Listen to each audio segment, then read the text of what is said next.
Guangdong Tigers. Ni hao! Ni hao! Ni hao!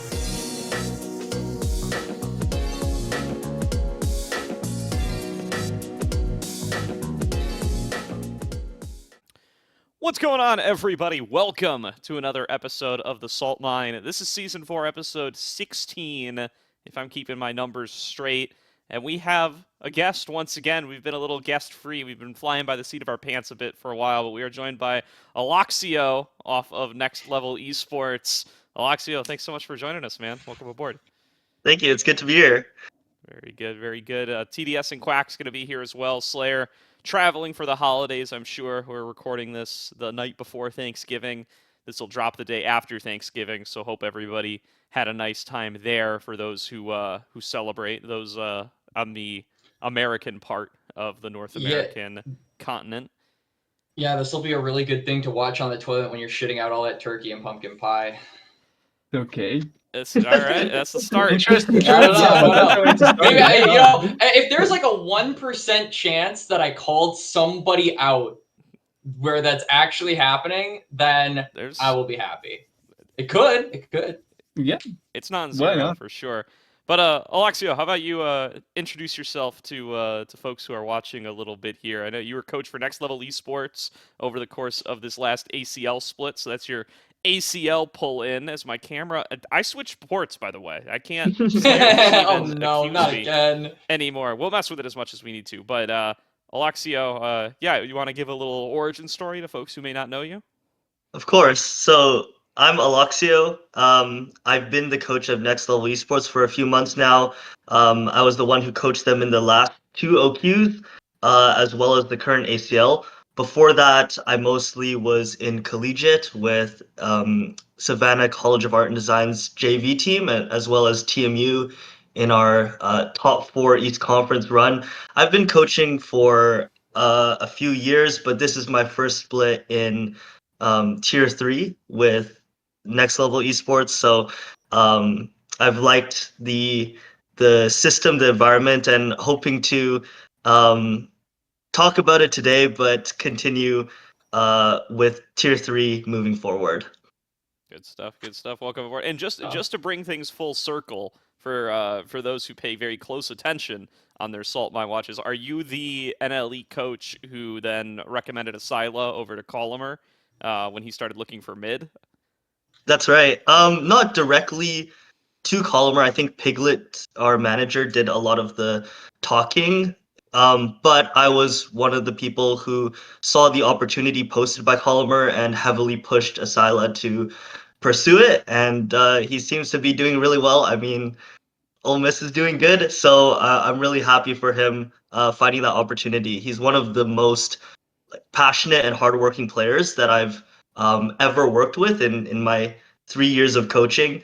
And in the first OQ, as well as the second one, but specifically the first in our top 16 reverse sweep run, he was essential to that, leading the team in that. And yeah, so Salah's doing well. Now we have Heal, but yeah. Good I stuff. almost thought when you said Piglet, you were talking about the Korean Me player. too. I was like, No. what was Piglet doing there? No, No, we don't have that Piglet, but we have. He coaches like T1's Tier 3 team or something. now, Something like doesn't that. he? He's still Yeah, that's affiliated right. somehow. So he has Griffin? I think so. I think he may have Griffin. Yeah, I think he's. Yeah, he's still connected to NA somewhere, deep down. But yeah, that's Yep. That's a fun one. Breaking Point is mandated watching if you're on a Piglet team for sure. But And every I Will Dominate co-stream as well, there's at least one reference. that's dude. I don't watch all the co-streams, but I do watch all the shorts that mention Piglet. They are funny. That's a party. That's a yearly viewing for me. I love that documentary so much. Yeah. There's new things to discover every time. It's a real. If anybody hasn't seen it, definitely go back and see it. If you're one of the youngins like Quax, and it may be before your time. Oh no, I've seen it twice. I love that thing. I've also good. seen like countless clips. It like gets brought up every so often. That's great. And it just makes me laugh. It's a fun watch. All right. Well, before we get in there, TDS, you good by the way? We lost you like a minute in, and he's on mute right now. I can see him on Discord. We'll muscle through. We'll muscle through. Hopefully he'll be back. Once start recording is pushed, we're full steam ahead. Let's start things off though by talking a little bit about the Tier 2 announcement that they just dropped. Aloxeo, hope you'll join us in sharing some thoughts about this as well. It was a little bit of a surprise jump scare yesterday with the Tier 2 primer for Americas dropping. But that is, the namesake of the show. So even though we're in full Aegis playoffs mode, figure we should at least pay a fair bit of lip service over towards what was contained in that Tier 2 primer. First things first, to nitpick, the TLDR at the top is not a TLDR. It is a table of contents. It just says what subjects are discussed, but it does not summarize what is included in those subjects at all. Just a little piece of advice to the LoL esports TLDR staff there. Schedule at the bottom. Yeah, TLDR schedule. Yeah, that doesn't actually TLDR anything. That just tells you what's included in the article. But let's go piece by piece here. Chat about what we're going to chat about. Promotion tournament at the Tier 1 guest slot we've talked about a million times. DSG has taken the guest slot. We got some rumors about what their roster is going to look like. Looks like they're bringing up XU. They're picking up Castle and Abadage to take up those import slots. God forbid we leave any of those open. And Huhi coming in at support at TBD at 80 carry. Probably between tactical and an NACL AD of your choice. Although if you believe Arshgoil, not a North American rookie. So, I mean, maybe it's Meech, maybe it's tactical. Would have to be somebody in that kind of zone. And I guess to kind of comment on this roster a little bit, I don't like completely hate it. Like personally, I think that this team has going a little bit toward the color caster side of me here to talk about and dispel narrative. I think it has an interesting story to tell, right? Like you've got XU, you've got Castle. These are players, and even I guess you could put Huhi in that. Like these are players who have kind of had like really rough past years, right? Like they have been kind of shit on for their performances over the past year, and some of that has led to action with it being like them going into the Tier 2 system back, and then absolutely dominating there in the case of XU. And in the case of like Tactical and Huhi, didn't have great years. This could be their come up. So if this team succeeds, I actually think it will be really exciting to see these players who everybody doubted and everybody shit on for a full year get kind of their penance and or kind of live out their penance and be able to rise up to that next step. That being said, though, I said this before we went live, Gordo. I feel like this team doesn't have any like oomph to it, if you know what I mean. Like, whereas like usually every team has like a big heavy hitter, and obviously we don't know that 80 carry yet, but without you having those import slots open, I feel like you are significantly constricted in your field of vision as to who you will actually pick up. Yeah, I think there's not a lot of like I think they can perfectly fine just do a good enough job where they'll be contesting and trying to fight maybe for what, 5th, 4th place, I would say. But like after that, wait, I need to remember something. Is it still 8 teams or is it now 6 teams? Because I actually don't remember. Okay, so it's 8 teams still. So they will be letting Leon Gaming and Shopify Rebellion just fade from memory, but they're in there. Yeah, I kind of feel like I have to, just off the fact that I don't like the rosters that much. But like, let's ignore that for a bit. I think it's 5th and 4th, the place where I see them fighting for. And I think with the roster, I feel like one of the main important things that we need to consider is more so than everything related to regular season and Worlds. This year has to boil down to how they do in the guest slot tournament. Like what matters most for them is being able to secure their guest slot for another year, because they can try and build more off of having more years here. The more years you have, the more competitive you become. But you need to be able to build on that, and I feel like that's what this roster is going to be mainly be built for, is for being able to survive that guest slot fight. So basically, their current objective is just survive. It's like that one Yeah. image where it's just From yeah. that so one basic- image, that's Halo Reach, Quax, It's- you that was child. before my time. Sucks to be old. Okay. Fair enough, but it's the same story. It's a story for every time we've ever had relegation involved in anything. Like the most teams play for that, to survive relegation and survive long enough that you can build something better. There's many few teams in history where they come off the bat and they immediately destroy everything. And this is for every league. Like you have obviously the outliers that are the Griffins, the Damn Ones, the OG when it was originally the Orihans in EU when it was like that. Same for G2. But then you always have your Coast Gaming, your Winter Foxes, the teams that These are real come up, throwbacks. but they immediately, yeah, those are the ones that jumped immediately to the top of my head. There's another one, TDKs. Like those are the teams that you see coming up, but they are desperately trying to survive, and I think that's what DSG will do. Even though they have a much better place to work around things, because they'll be at the very least secure until that guest slot tournament. Until then, they will be completely fine, and they can build off of that, which is much better than any other relegation team in history. Mm-hmm.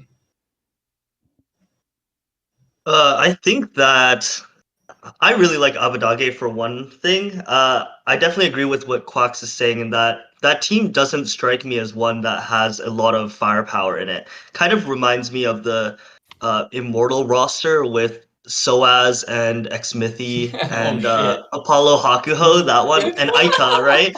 And everyone was like, That's a "Oh my good one. gosh, they're 6-2 or whatever. They're so good." But really, when it comes down to it, when it comes down to playoffs, there's no player that's going to push them over the finish line. And when I look at every other roster, right, you have someone who's willing to step up and carry. And with Disguise, as much as I love Abadaga as the mid laner, I don't think there's anyone who's going to really step up and carry that team. So unfortunately, I don't see them making playoffs or being above any of the teams, but individually, they're all very good players. Yeah. We gotta believe, Mhm. I mean, first of all, you can kind of cross your fingers and hope that Castle's gonna be that guy. He has to. He's doesn't- like that guy on Aatrox and not really anybody. Like when he's on that champion, he looks really good. Yeah. I feel like every other character in the game, though, he kind of just feels like something almost feels off. Like I don't know if he gets lost in translation or communication, but like something feels weird about him. Like after the laning phase, it's almost like he just sort of something is different. Like his aura changes. I guess is the way I could put it for the Zoomers watching. Yeah. Fair enough. I mean, the other thing to look at here is who's going to be bot lane, which we don't even have rumors on yet, other than that it is supposedly not going to be a rookie, at least not a North American rookie, and it can't be an import rookie either because Castle and Abadage are taking up both slots. Could be somebody from Brazil or LATAM. Those are allowed. So it could be somebody like that to try to give him a little bit of extra firepower. I'm kind of operating on the assumption that it might be tactical. I Which really hope I- not. I think it's going to be that because I'm trying to think who really is left in terms Maybe of it's like maybe like carries. maybe like IU. IU don't would be know. hype, dude, but no way is Pain. There, he's on Pain, right? He's on Furia. Furia, my Furia. bad, Brazil. Sorry, but no way Furia's letting that guy go. They think he's the future. No, probably They not. love But like that guy. that would be like that's exactly what I'm saying. Where it's like I actually think like TDS. I'm gonna agree with you a little bit. Disagree with you a little bit. I actually kind of like the Shopify squad. Like I think like I have had my qualms with Fudge since like I came out of the womb. Like I've said, this guy is a fraud. But I will say I think Fudge being not that guy is replaced by, at least in my opinion, 80 Carry being that guy. Like I actually think Bvoy is a really solid ADC from Brazil and is like a good example of what that region can actually offer in terms of like who we could get from there. So if they do choose to get an 80 Carry from Brazil, I wouldn't hate it. That's the thing. B-Boy is not from Brazil. Oh shit, yeah. and this is the other thing. I think with Shopify's Oh my bot god, lane they're is all gonna go into my DMs now. I'm so fucked. yeah, Yeah, like it's a- Shopify's bot lane is potentially like the bottom two is one of the bottom two bot lanes, pretty much. Like with Mhm. Hannah Leons. I find it really hard, even with the Dignitas not having a support and this guy's not having an AD carry, having a worse bot lane than Hannah Leons, in all honesty. And this is me being a Latin American person. Like, how the fuck do you get Hannah Leons? Like, I have too many things to say, but I feel like if you're ever going to spend money, do not do it for Henna. Nothing against him, but not Henna. And then they go for him. So yeah, I don't trust enough their bot lanes to feel like yeah, probably their roster is much better. And then their top side, I do agree they have something more that they can provide, but they have to do a I won't say monumental job, but they have to do a heavy lifting job for Mhm. their bot lane in comparison. Yeah. Wasn't B-Boy the like in his first split on the first team All Pro or something like that? He was. Yeah. Yeah, I think I it mean, like, was. he was. that's a really good benchmark It was a really good benchmark. for I a will say it player. was like I what still was don't weird think he about was that deserving spring of that, but split yeah. is that was the Eh, split where maybe. nobody cared about like they were the only bot side focused team that split. That's not to take too much away from B-Boy though. I do think he was very impressive, especially in spring. I don't mind them keeping him. Especially for what he was given too. Like, and not to shit Yeah. on the rest of Shopify, but I mean, no one really expected that team to be super strong, and I think At B-Boy all. was the player that really kind of rose above all that shit and managed to be something, and people started to really take notice of him deservingly, because I do think he was the best player on that team. And I think that if Shopify go into the next season with that in mind, saying, okay, we can probably carry around B-Boy, you've got a much more stable top side than you did last year. So if you go in with that same strategy, I think you should be able to improve on the same fundamentals you kind of laid the groundwork for last year. So I actually do think that squad has a fit. I'm going to go hot take here. I think that squad has a chance to go like top 4. No, I'd be willing. I'll be even taking a step farther than you. I think this squad can be top 3 first split.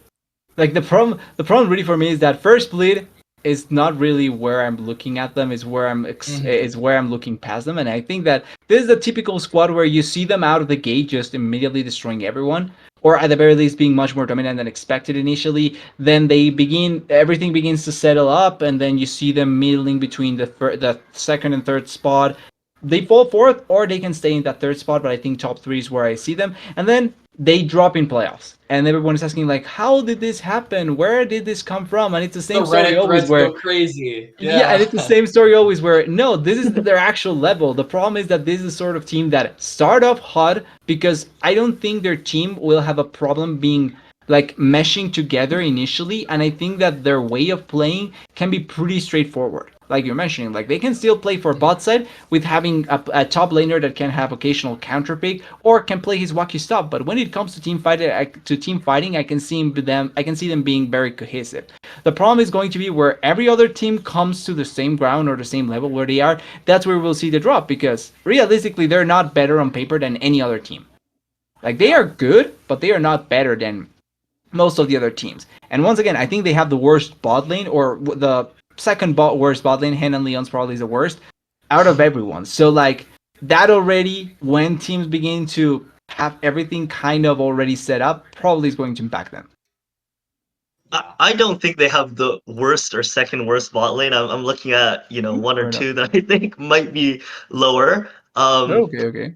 Dignitas being one of them that I actually am quite low on. Yes, I know that Tomo went to Worlds, but I just maybe I have a bad taste in my mouth from that. But I think, call me biased, but I do think the Shopify Rebellion will just be dictated on their coaching staff, right? Contracts and Palafox are the players from NRG who was their coaching staff was very given a lot of credit for what they were able to accomplish. I think Fudge in C9 with that entire staff with Vigar V2 and Max Waldo and all of that, and then B-Boy still being newer, is that this team has that third place ceiling, like you were saying, TDS. but they could also be. I could see them being last place as well. It's just going to depend on can they build up an identity and play around it, or are they just going to be another fraud NA team that just does NA things? And just follows around like what other teams are doing, right? I feel like that's kind of I feel like that's almost a trademark of a lot of the bottom tier NA teams. They have, like you said, Yeah. Aloxeo, no identity, and their identity is trying to be another team, but they're shittier at it, and as a result, they've got nothing, right? Which is why you see those bottom tier teams. I think that's one of the big reasons why you see them have such drastic roster shuffles, like we saw Shopify do this year, because they didn't really come into their own. They had fucking roster shuffles midway through the split. I know Gordo can talk all about that one with the jungle incident. I'm not even gonna get into it. I've said my share on Twitter about this, and I'm sure we'll get an opportunity to talk about it in the future. I do want to rein us a little bit in though, to get into the rest of this primer. I think most of the rest of these bullet points can kind of be tied together here. So I'm just gonna rattle them off, and we can give some takes as we go. So, Tier 2, NACL, what we all come here for, going to be still 10 teams. We have lost 4. We have lost AOE Esports, DSG, of course, and then Team Liquid and FlyQuest Challengers, both LCS affiliates. One of those spots has been filled by Luminosity, and then 3 more slots will be determined through a qualifier tournament rather than Riot just picking them. So big development there, given how we've handled empty spots before. We still had to split the Diffie and give a freebie to Luminosity, but I'll take it. Then other information is that qualifier tournament's going to happen. There's still going to be promo relegation 2 times a year. Collegiate teams are still allowed to participate, but they need to have an external organization committed to participating in Tier 1. Is what the article says. And then I asked a question about that directly, and immediately somebody from Riot, I apologize if I'm forgetting who you are. I think it was Woobly, yeah. Was it Wooply? Yeah, and then immediately Wooply replied back to me and was just like, yeah, we're still negotiating out specifics. So who knows what that's really going to be. And then Academy teams are still allowed to participate, but they cannot promote. They will just get skipped over when it comes time to determining who goes to the promotion tournament. I think that's about everything. On the 3 teams, or did you mention it? The 3 teams that will qualify out of the promotion. There will be a qualifier. Okay, yeah. I maybe I blanked out. Yeah, I thought I for 1 second thought you didn't. I think I said it, but either way. So then I'm actually kind of interested to see who the 3 teams are, because I think. Sorry to cut you off, Quax, quickly, but I think I just quickly mentioned. I think it's going to be 2, by the way, because now that I'm looking at it. No, I'm not saying that they are going to cut it. Like, now that I'm looking at it, knowing that AOE is not there and that AOE is playing right now the ACL, and that more than likely they are keeping a lot of that roster, we're probably seeing AOE back there. I'm not sure why AOE is not there. AOE could have been announced here and weren't. So I think but I think they're just going to requalify is what I think they're going to do. Like, just by OQ. Because I think I'm kind of curious, because if they did pull out, but they are still playing this roster that they have right now, right? Like the AOE roster that is currently at the ACL. Like, I'm kind of curious why they would keep all of them there and play with them there if they didn't have any plan to maybe retry once again. I mean, it's what I find weird. I find it weird too, but I've got to believe that they're leaving and have forfeited their spot, because they requalified. They didn't get relegated. Yeah, they did requalify. I agree. Like, it's double weird, because they already requalified, but at the same time, what would you want to play with the roster? Like, I'm probably sure that this roster could have played anywhere else as well, or these players could have played with other teams as well. So why keep it under the AOE brand if you're not willing to maybe try something going into next year? It's what I'm surprised. But that's why I think if they stick together, if this is an attempt by AOE, I can see that team being one of the OQ teams, 100%. We haven't even heard any like rumors or like announcements about AOE like potentially disbanding either. So I do think that the organization is still planning to stick around. Well, they have other esports too, but yeah. Well, yes, but I do think that like there would probably be word by now, as we're approaching, 1 month away from 2025 and the next year, that there could be something going on with AOE that would cause them to depart league. I mean, I think this was the word, right? The announcement of But 7 they're still teams here. that AOE is not one of. Yeah, but I think like was the that word. phantom that phantom announcement, or like that just okay, we like that meme of the I don't remember what it was, but there's a meme like that of the black person that he just suddenly does this and then disappears. Like, I don't think that's AOE. I don't think that's AOE right now. Could be, but I don't think that's the case. Especially because if that was the case, I don't understand why put the play the ACL under that banner. Or the Yeah, players that are playing, why play under Yeah. that banner? Makes no sense as I well. don't know. So just Maybe Amaranth weird. bought this team too. Because like pulsing because like Dragoon's goons were basically like like half of lit esports, and they played under a different banner. So like there is Yeah, another example of the opposite being true. I will say though, my interest about who is gonna fill those last 3 spots is very like has been peaked Oh yeah. pretty intensely. And one team that does come to mind about, you know, that could make it in. Obviously, I think there's like a pool of like half a dozen that we all have in mind, but the one that I have in mind is Ole Miss. Like, I actually think Ole Miss, they were close last year, Yep. and I think with the new mid, we might see them finally break the barrier. So I actually wanted to get our coach's opinion on Asila here, because you've had history with the guy. He was on NLE. So like, how do you think he would fare going against some of the proposed mid laners in the NACL? Because we don't know their rosters exactly, but a decent amount of them are in the ACL. Like CCG is in the ACL. Winthrop is basically in the ACL. So like, how do you think he fares going against maybe some of these guys? Well, first off, I'm a little offended that you didn't say that your pick for LTA was Next Level Esports. But that aside, But there's um, there's 2 more seats. oh right. I never said, you know. True.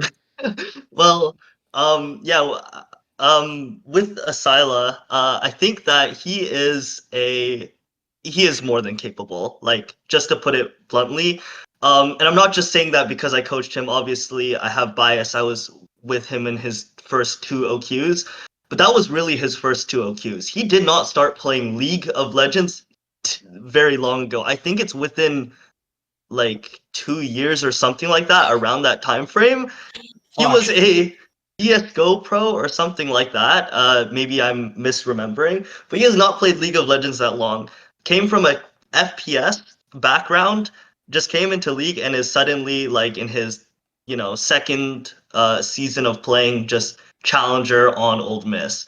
I mean, um, within our team, right? He's a rookie, but he's also a leader and he's a shot caller, and that's some traits that you very rarely see from a rookie. I've watched some of their games and listened, talked with Asila about his games, and he really just will tell Shogo or whoever on his team that they're inting, right? There's not many people who just start playing League and come off of like an OQ and just go to Shogo. Like, you gotta stop running it down, man. Like, I'm carrying you, etc. Maybe not exactly like that, but against all of those players, like, considering how long he has played and the progress he's made just in his first few months of playing OQ, and then working with Colomer as well, I think he'll fit in very well. And he's already proved within this ACL and in the previous OQs that he is capable of not only playing, but beating all of the top mid laners. Like, he could genuinely be maybe the best mid laner in ACL, hot take maybe, or at least top 3. I think you would be somewhat negligent to not put him up there. And I do preface it again by saying I'm extremely biased for him, but I think knowing him, working with him behind the scenes, just tells me even more about how much potential he has even from this point. That's actually kind of exciting, because I feel like Colomer, when I don't we think it's had him on the show, kind of echoed similar sentiment. I think how many people did he say like tried out for the mid position? Like I feel like he said something along the lines of like triple digits, and Asila was the one they chose. So like that to me, yeah, I'm definitely hoping that he lives up to your glazing in a way, because I actually really like obviously I don't know Asila super duper well as like a player. I would say I'm obviously much more familiar with like the rest of the team. I think the rest of the team could probably slot into a tier 2 system fairly decently, like especially Shogo Rhino. I've wanted those guys in NACL since I got invested into tier 3, tier 2. So I'm kind of holding out hope that Colomer and the boys pull through with Asila, because I think that would be super exciting. If I had to stake my life on 2 other rosters that I think could make it, I would probably say like Polestar could make something happen. I feel like going into next year, like CLOL teams are really going to pack an extra punch. Like we've got like ISU, we've got Ole Miss, like there's St. Clair, even I would say is really high up there.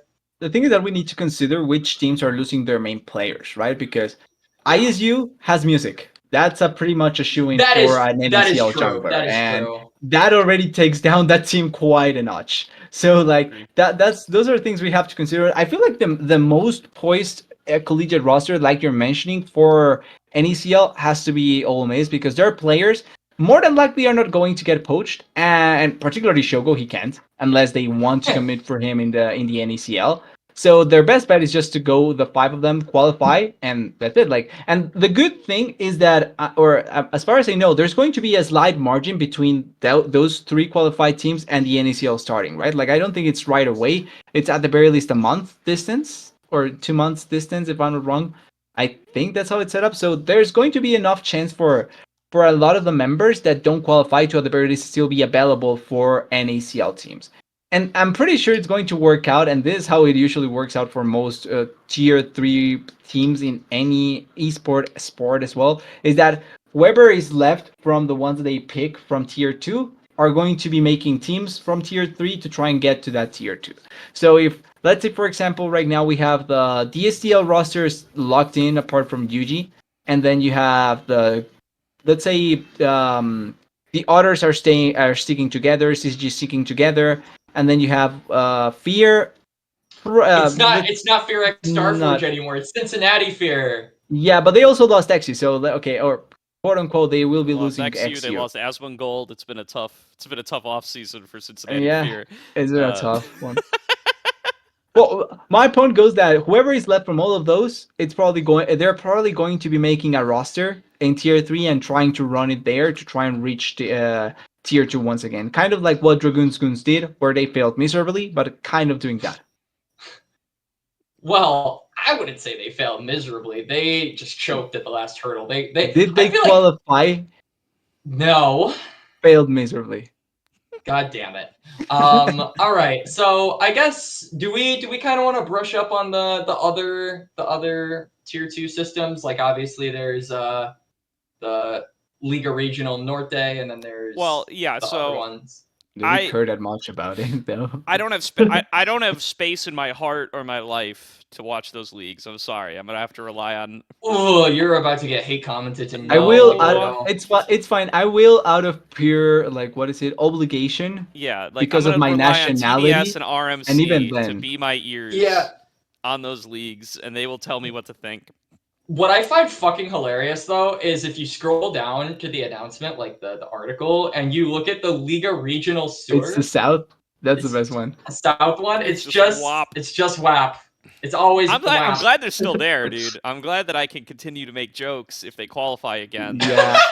It was a great source. The thing is that WAP, and that's the thing, WAP is one of the few and only teams that understands what the heck T2 is for.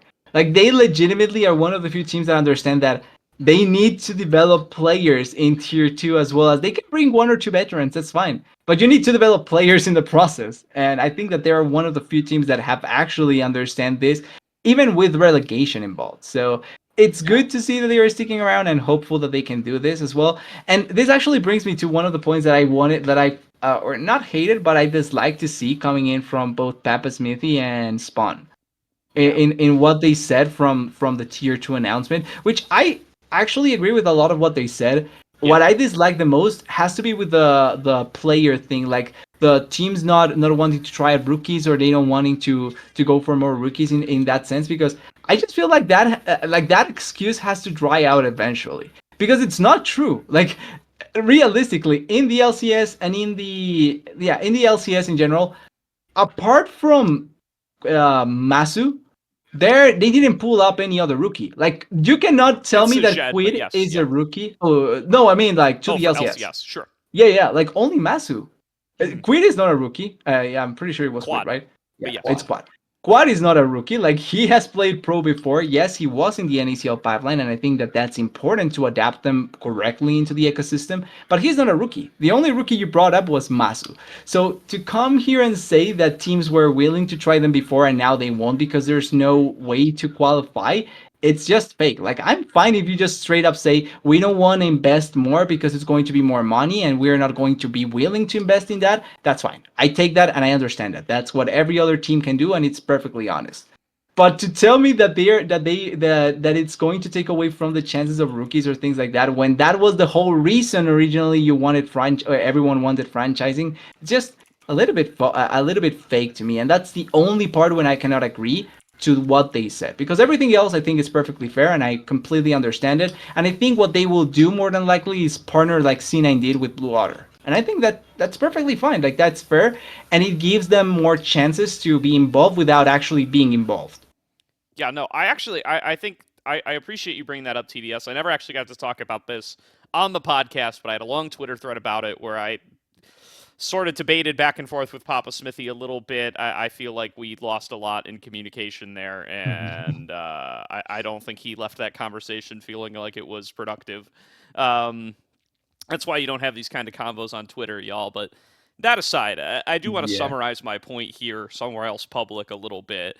Like, I completely agree with you, TDS. Like, I think there's this narrative that the only teams that are starting rookies or that have any incentive to start rookies are these LCS affiliates. But I feel like over the course of like the post NACL era, I think they've really been eclipsed in that department by orgs like Fear, Wildcard, Maryville, who have done a much better job of introducing brand new players to the pipeline. Like, I think the fantasy that the LCS orgs, like, I agree conceptually the LCS orgs are the only teams in a position to grab a player who has had like almost zero success competitively, and is, maybe not even that much success in solo queue, but that their scouts see some promise in and give them a spot.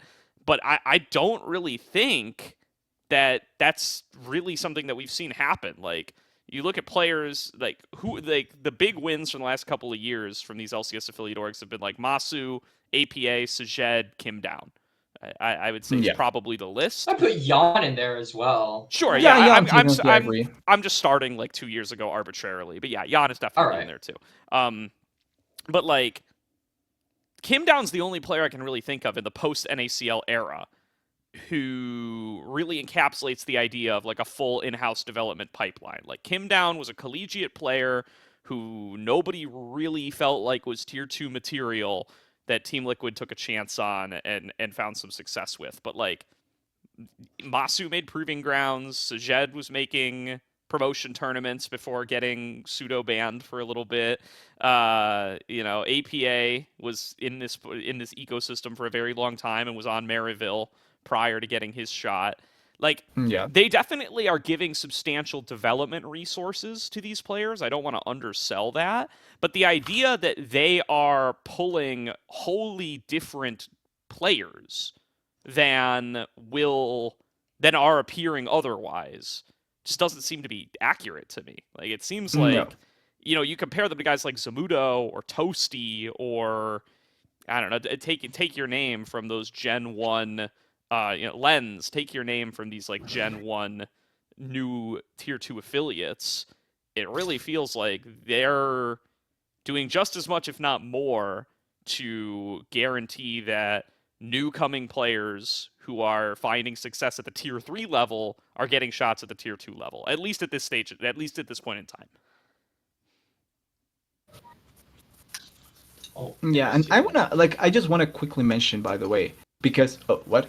I'm still here. You're still here. We can hear you. We just can't see Okay, you. that's just weird. Okay, so and I don't want to bring this up as well because I think for both NA and every other region, because by the way, that's a fake a narrative that I also see in all other regions, like that. For some reason, everyone thinks that in LPL there's multiple rookies, and in LCK there's multiple rookies, and then in LEC there's multiple rookies. Like, no, actually, no. Like, No, not there's not. like realistically, this is not an NA only problem. This is legitimately just a worldwide problem where we think that there's going like everyone has multiple rookies that they are pulling out of their asses, and then NA will do the same or won't because they think that there's no talent. But realistically, that's not true. Like in LCK, I'm pretty sure the last few years, like the most outstanding rookie or the two most outstanding rookies that have come out of the LCK have been Pace, which they've developed in the Genji Academy, but Pace, which is a great AD carry, and then probably Lucid and Bulldog, I would say. Those are the three that can come immediately to mind. That's not a huge number. There's not a lot of teams that are doing that. And even the teams that have been pulling up some rookies are failing miserably. And it's not because they are really bad rookies or anything like that, but because they are also stuck into really awful spots. Like if you're bringing a rookie into Row, guess what? You're probably going to be doomed from the start because that's not a team that is doing anything well. And I think that this is something that teams don't realize. Like it's fine to try rookies, but don't get into a narrative where everyone is now saying that everyone has rookies, but at the same time, you don't want to try out what rookies actually do. I think the only place that I legitimately think has been doing the things good with rookies is LEC. And even then, they aren't doing that much either. Like they do a lot, but not that much.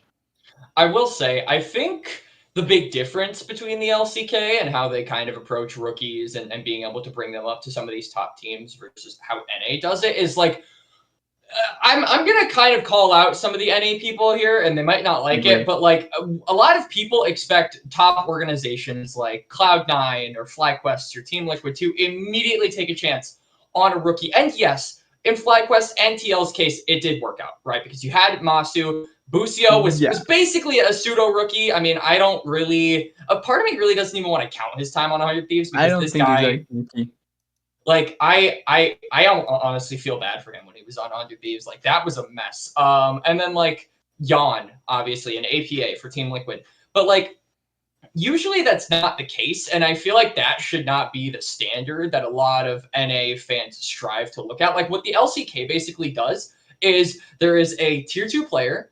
They are good enough to be out of tier 2, so they go on to like a bottom tier team. And then after 1 or 2 good years on a bottom tier team, understanding that they are like a player that is significantly better than the rest of the parts on that squad, they get brought up. This just happened with a player like Genji's new support, right? Gordo, I believe is who it is. So right, because he was in tier 2, he was then on Fear. Right. And then after being better than the rest of his team, Genji were like, well, shit. I think we need to add Fear X. Fear X. Not Fear. Yeah, Fear X, the Korean team, just in case. But like that kind of train, I think, is something that makes LCK super successful because first they understand, okay, this guy is better than the tier 2 system. Okay, this guy is better than his team, which is at the lower part of tier 1. We have the ability to develop him into something at a top tier level. So very rarely do you see that in the LCK where you see like Hanwha or Genji or T1 take a chance on a rookie. Like Zeus was a huge outlier. Guma was a huge outlier. Those teams, no matter what region you take them on, usually don't happen. Even G2 is notorious for not taking a chance on rookies, and they recently broke that trend with Yike and then Skewmond as well, who's going to be their new jungler. So that should not be our new standard because usually, even though we've seen exceptions, that's not what works, right? That's not the kind of long-term investment that I think a lot of teams are looking at. So we kind of need to get with that program where we're like, okay, they shouldn't go immediately from tier 2 onto fucking Cloud9 or TL or FlyQuest. They should have some time to develop in tier 1 on maybe a lower tier team. And if they're good on that lower tier team, then we can bring them up. And this is where I would say someone like B-Voy might fit into that niche perfectly because he was the best player on an objectively mediocre team and could have gotten brought up. Obviously, that's not the case, but like that kind of system is something I think we need to get used to, because that's the one that has been most effective long term. I think I think what I'm really paying reference towards whenever I make any of these points is what separates these other regions from North America is that if you are the best player in your position at the tier 2 level, you can reliably find yourself a starting spot within 1 to 2 years. And I do not think that is true for North America. Not, sadly. And Yeah. I think unsadly, I don't. and that undermines the confidence in the entire system and costs us talented players. So I think rather than being very focused on which team ends up doing it, I think the important difference is that these players are in demand elsewhere. Yes. Whether they end up on the top, highest paying, most competitive team or on a lower tier team, I think the big difference is that they have, there's interest in starting these players across the board, whereas it looks like our only rookie starting this year from this region is going to be Surdy. And then, I'm willing to pay lip service to XU as well as, somebody who had to come back down and move back up. But that is going to kind of leave 3 positions out to dry, and this is going to be, it wouldn't surprise me if we now go multiple years in a row with no North American mids or supports. Support especially really struggling right now. Yeah. APA holding down that mid department, and then Quad getting the mid-season promotion, definitely helping a lot. But I think that's really what things come down to. We're getting a little bit drifted away, but as Aloxeo, you want to share something? It looks like. Please feel free. I mean, I was just gonna say that. Can't believe that you noticed that.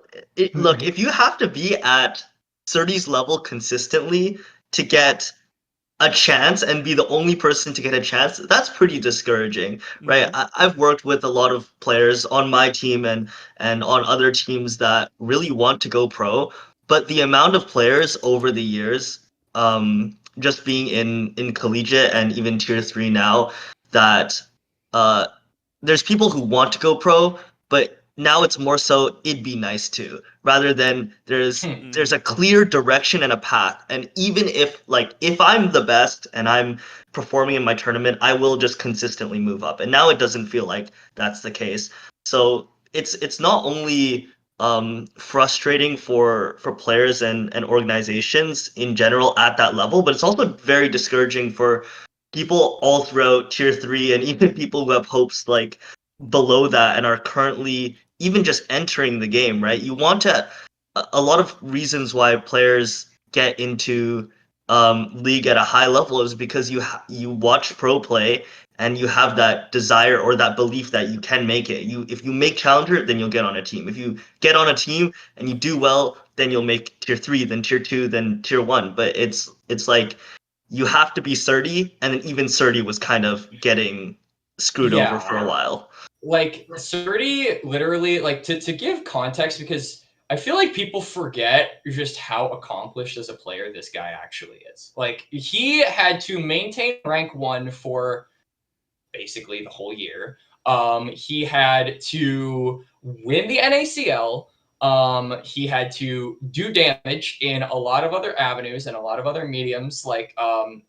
He was top lane for SLU, correct? Yeah. Yep. So he won CLOL. So this guy quite literally completed the infinity gauntlet of achievements throughout 2024, and I would say this was a maybe thing that a lot of people were thinking about. Maybe he makes tier 1, and thank fucking God he did. Because imagine if he actually didn't. He literally did won everything you could have possibly basically won in the tier 2 system, and he doesn't make tier 1. To me, that would have been a death sentence as a player, and I would have been completely discouraged. If there was not hope for Surdy, what kind of hope could there be for me? So there is still a candle. It's very dimly lit, but it still exists, which I guess is nice. But if we could add some fuel to that a little bit going into next year, I think it would be really nice. Which is why I really like the split format that we're going into next year if we want to kind of move this train along which is going to be so split one is going to be Fearless Draft, something that we got accustomed to this past year, and then split two is going to be a double round robin best of one into a tournament. So I actually kind of want to get Aloxeo's thoughts here, because a lot of coaches have had very, I would say, polar opinions about how Fearless like impacts the system. Like, is it better? Is it worse? So what's kind of your stance on this very very loud battleground of opinions?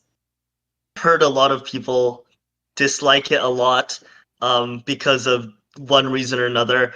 I really like it. I think that it brings a lot of complexity in the game, and it also just makes the game more exciting seeing champions. Like, people say that it's going to, at a high level, devolve into one certain, meta or strategy, but it's not like the game isn't already somewhat like that.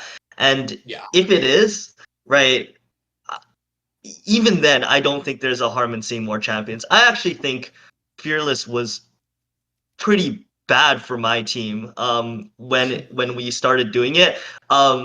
In the first OQ, right, we did well in the, what's it called, the big Swiss stage.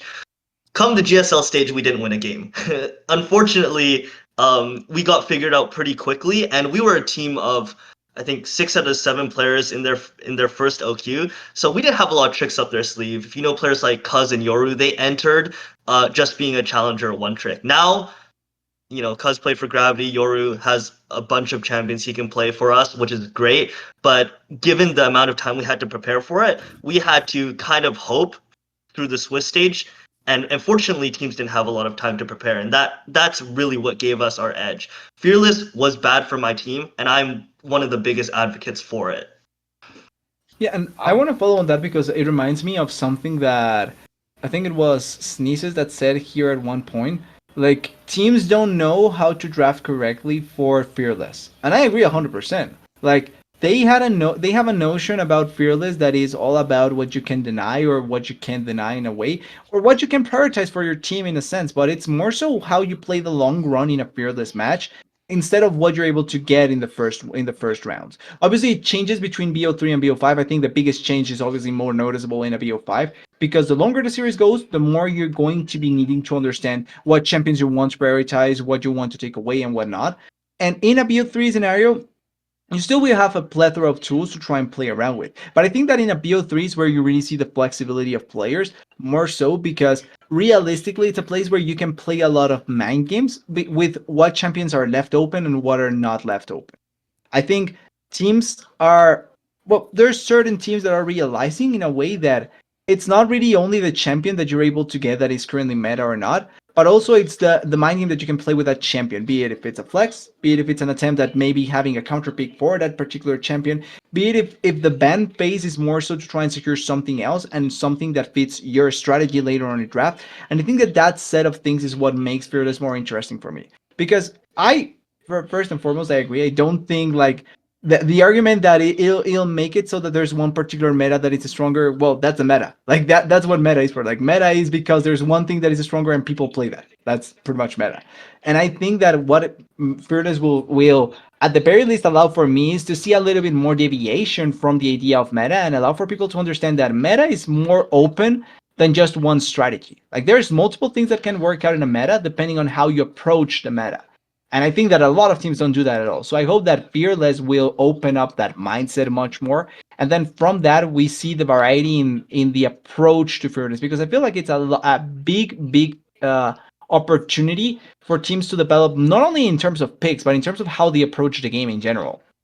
I'll speak to that quickly because I know both of our Converse series was streamed by Gordo and TDS. I know our last ISU game, it was ridiculously close, by the way. We took game 1 and it came down to pretty much, to sum it up, I watched it with Asila.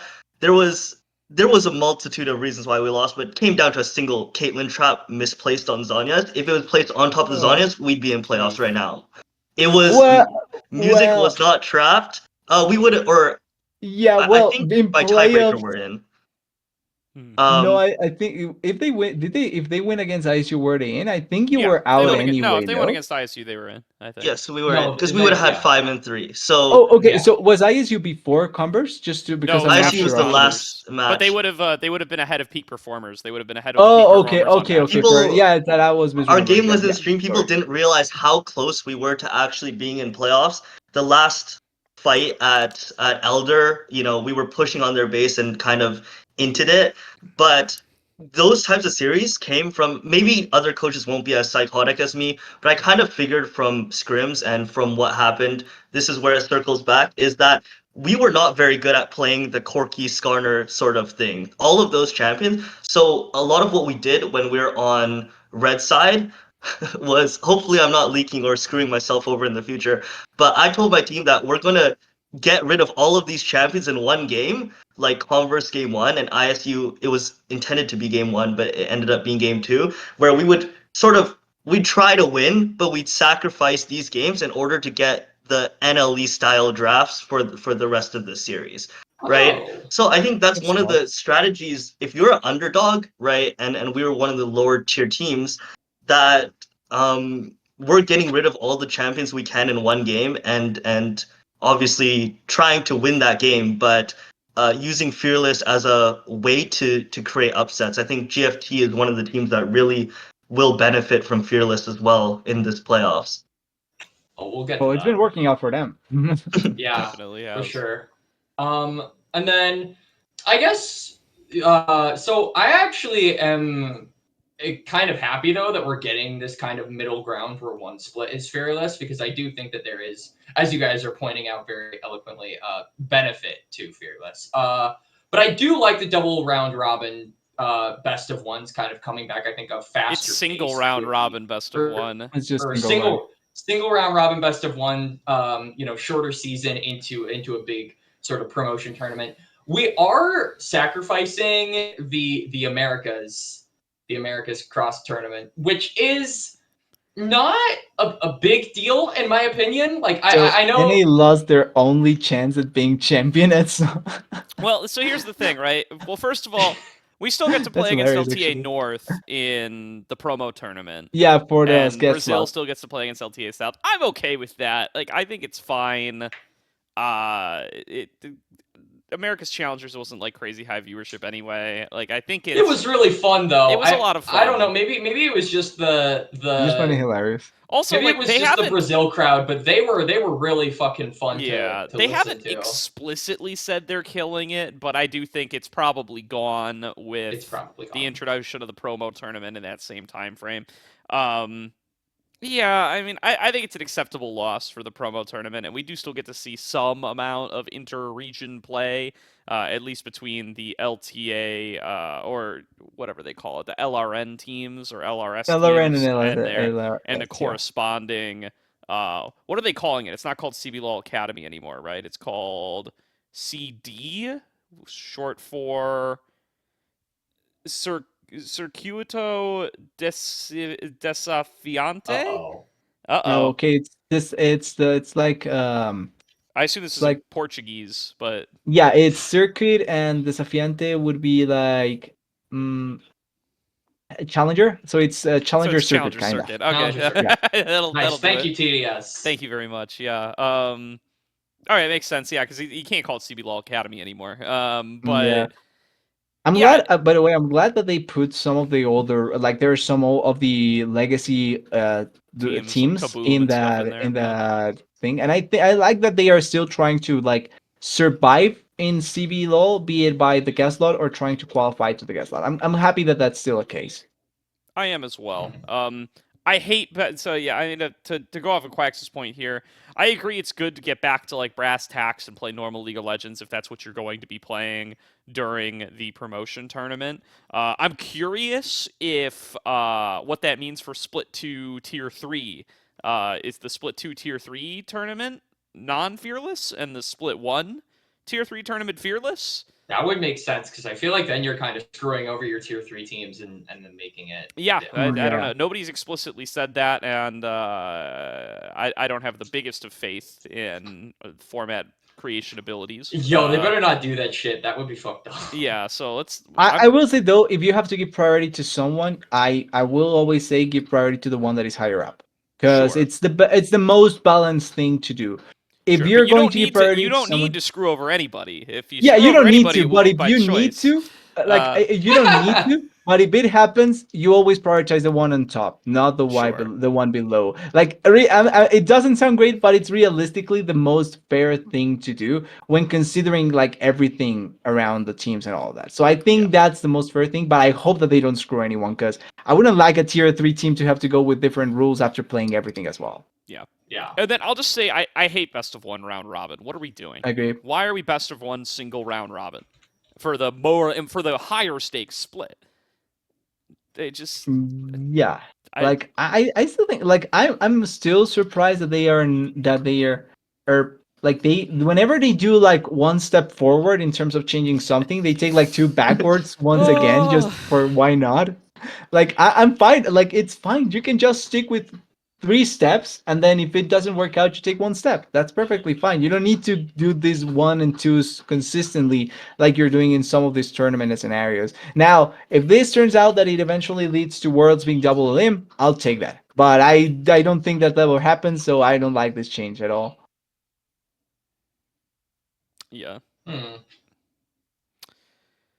All right. I think, Go ahead. I think that it it makes it more exciting because anyone can win. I think it's a garbage system. Same with Worlds, because one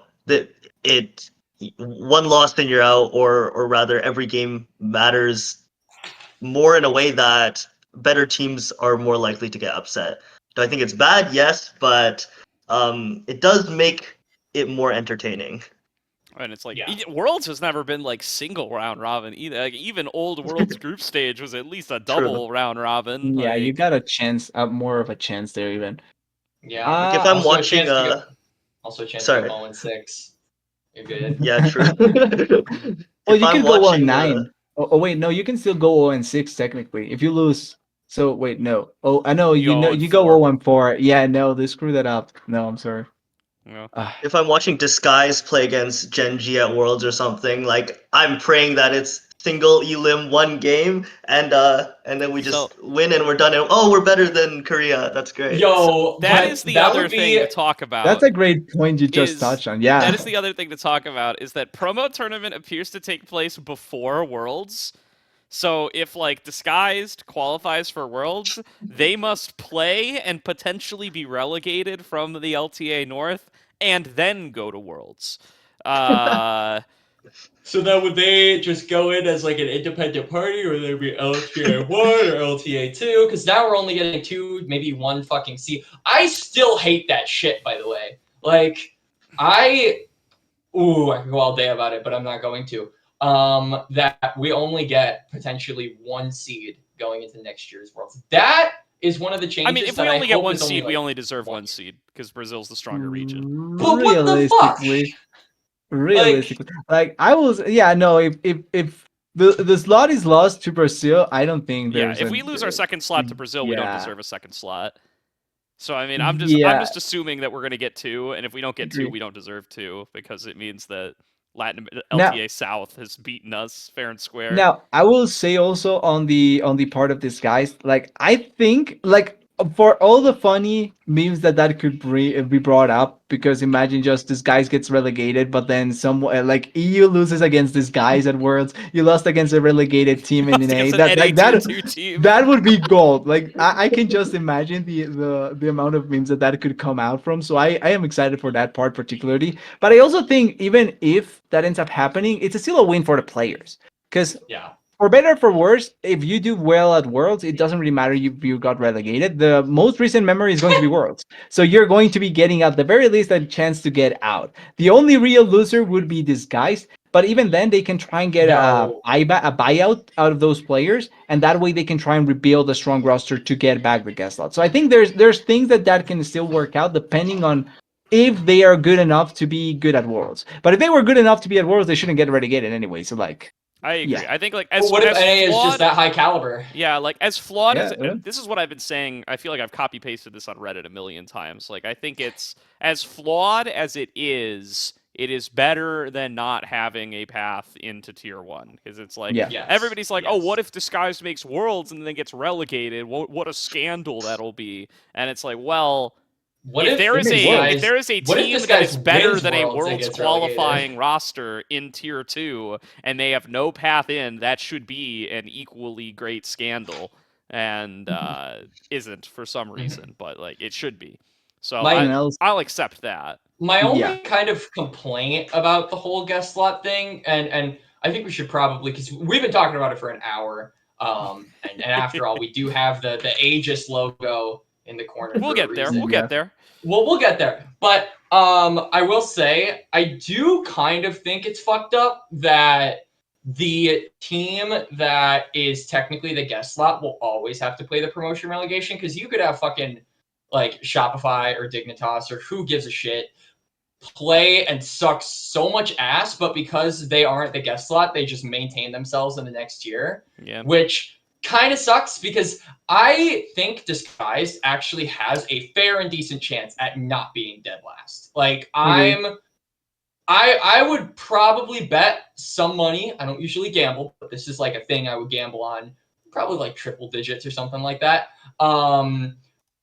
That they probably are like sixth. Like I could see this team being a solid sixth place team and being better than Leon, being better than possibly another LTA team, but they're still going to have to be the ones playing the promo relegation tournament, which I Also- think if I think the higher they make it, the more solidified it's going to be that they will get in to the next year. But like, so will the other fucking team, the two teams that placed below them, which I don't think is really fair, especially if there's like an OQ or like an NACL team who's kicking everybody's ass and could easily take down the bottom two teams. Yeah. So Again, I think one of the flawed things but that better. could Yeah, go ahead, TDS. Sorry. Yeah, so one of the things that I wanted, like, I've been thinking that one of the things that I would like to see with this is to have that, like, the rule that essentially never was like taken into action that I thought initially was a good idea, and I still think it's a good idea, and it's the performance-based rule where if you perform badly, you are bound to lose your spot. Like, I know they never applied that because,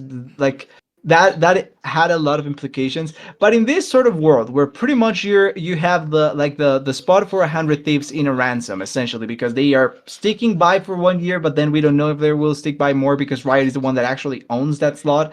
I think that you should now be more than ever willing to implement that, because if DSG, and I don't say like for 1 year, right? Like let's say DSG keeps their guest slot for 4 years, for example. I think that should auto qualify them in them being considered to get a permanent slot, because that showed not only consistency but showed that they are willing to be here in the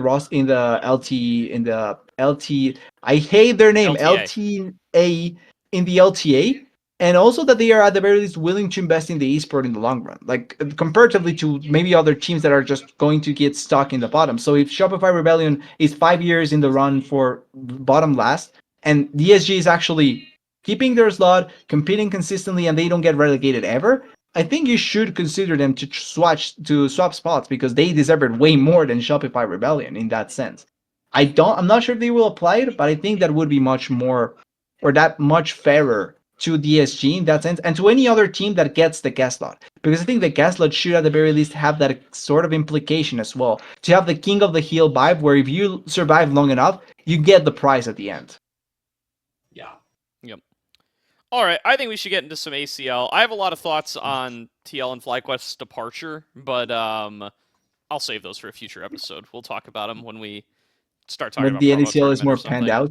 Yeah. Yeah, we'll talk about that in the future, but yeah, definitely some stuff to say there. Let's get into the ACL though. So ACL, 2 rounds of playoffs started. Aloxeo, I hope you've still been paying attention as you see how everybody else from Tavasia shakes out. We've eliminated 4 teams. We are in top 12 territory. We know 4 teams that are locked in for top 6. let's chat a little bit about the bracket so far. I'm going to just go through round one. I'm going to rattle off all the matches, and let's highlight some that are interesting in their results and that are worth discussing. I know exactly what the first one is going to be here. So we have Illinois State taking a 2-0 over Weber State. Guangdong Flying Tigers take a 2-1 over Pulsing Gooners. Ole Miss takes a 2-0 over BlackRock on a forfeit. Pulse Star, I don't know why I didn't say that right, takes a 2-0 over Mirage Alliance, who have dropped the baguette. AOE Esports take a 2-0 over Ember Foxes. CCG Glorp take a 2-0 over Straw Hat Crew. CCG take a 2-1 over Peak Performers, and St. Clair take a 2-1 over Gentle Hearts. All right, so I will get the huge. This is not even elephant in the room. This is a fucking blue whale that's hyped up on cocaine. It's a tiger in the room. Guangdong Flying motherfucking Tigers. 2-1 over Pulsing Gooners. And I'm going to say it right here, right now. I was the only one that predicted this would happen. So technically, on the record, I am the only person here. Even Slayer does not have a perfect record. I'm the only person here who has gotten everything right on the record. On the record, I was going to say, you did not predict a GFT 2-0 over ISU. Yeah. I know you didn't. It's my word against yours. I can't Yeah, prove technically, didn't Quax say that ISU was going to run this side of the bracket? True. I think he did. So technically, he did get wrong this part. But I didn't say how they were going to run this bracket. I didn't say if they were going to 2-1. I didn't say. So well, they didn't. So it doesn't matter. But on the record, I'm still keeping it. I need ego. Okay, fair enough. So I will say, I actually decided, because I knew this would be a team that we were going to talk about this episode very much in depth, I would hope. This team is fucking good. Like, I kind of circling back to what TDS said earlier about like teams making their own meta.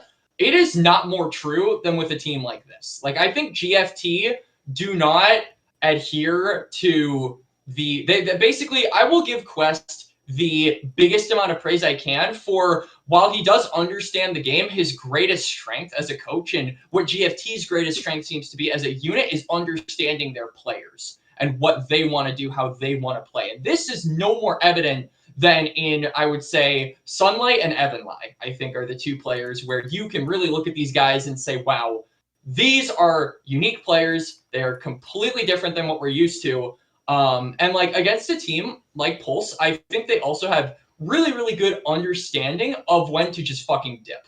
Like, this is a team that in game one against Pulsing Gooners, they gave away 15 fucking plates. But they had, I believe they had a Poppy, they had a ACL, and they had an Ivern against a full engage comp, and understood that it doesn't matter how many plates they get. As soon as we get like 3 to 4 items and they engage onto us, we are going to be able to win the game because we have beautiful disengage, beautiful scaling, and apparently we can backdoor the fuck out of this game because that's how game one ended. Sunlight literally went from edge of their base in top lane and pushed all the way to the end, which was just the most insane shit. Like, this team is fucking off the rails, but I love it.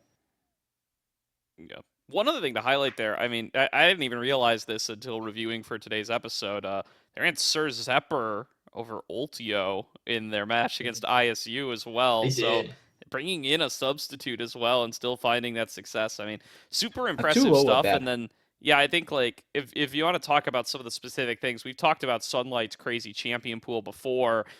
Now starting to reintroduce that Garen. I called out on last week's episode that I really associate Garen with him from the OQ season, and he hadn't really brought it out in ACL. Garen in both playoff series so far, finding a lot of success on that pick, also showing off stuff like the Wukong and the Mundo. And then I think the other creative pick that GFT have been showing a lot that other folks aren't playing as much has been that Karma mid.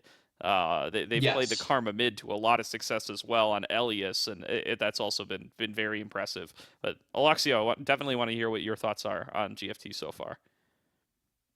I think GFT is a really fun team to watch. I mean, as a coach, I think this is a lot of coaches' stories. You are in the or looking at competitive. You find this mystical man named LS who's all about karma mid and doing all these things, and GFT is really encapsulates that. Now, can I talk about the GFT ISU match? Please, yeah. Yeah, go ahead. All right.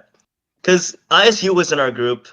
We scrimmed against them. We actually scrimmed against them before the groups were released, and uh, I think GFT is a really good team, and not to downplay them. But ISU, if there was any team that was going to upset ISU, it would probably be GFT. And I know hindsight is 2020. It's easy for me to say that now, but when we first scrimmed against ISU, they were the epitome of a solid standard play to us. And really why in our group, when we played against them a month later or something like that, they were easier to play against than teams like Pulstar, is because I think their biggest weakness is in drafting, right? They play very standard, and aside from a few picks, like maybe picking a Yasuo mid or something like that, they play very standard drafting and standard gameplay, and their strength is from macro and I believe just being led by music in a very standard way in the game. And the best way to beat standard is to give them all sorts of wild cards, right? Throw in the enchanters and pick all of these flex picks that GFT does. They're probably they're the most creative drafting team in this tournament, and and and that's what ISU is going to find difficult as a team. If you play standard into ISU, they're going to be the same style of team as you, but better. But if you're able to throw in curveballs to them, I think that's where they falter a lot. So GFT, really impressive win against the top seed from Demacia, of course. But I think if there was a team that was going to do it is the GFT team. So I really like watching them. And I think they got a pretty good draw for what they were able to get.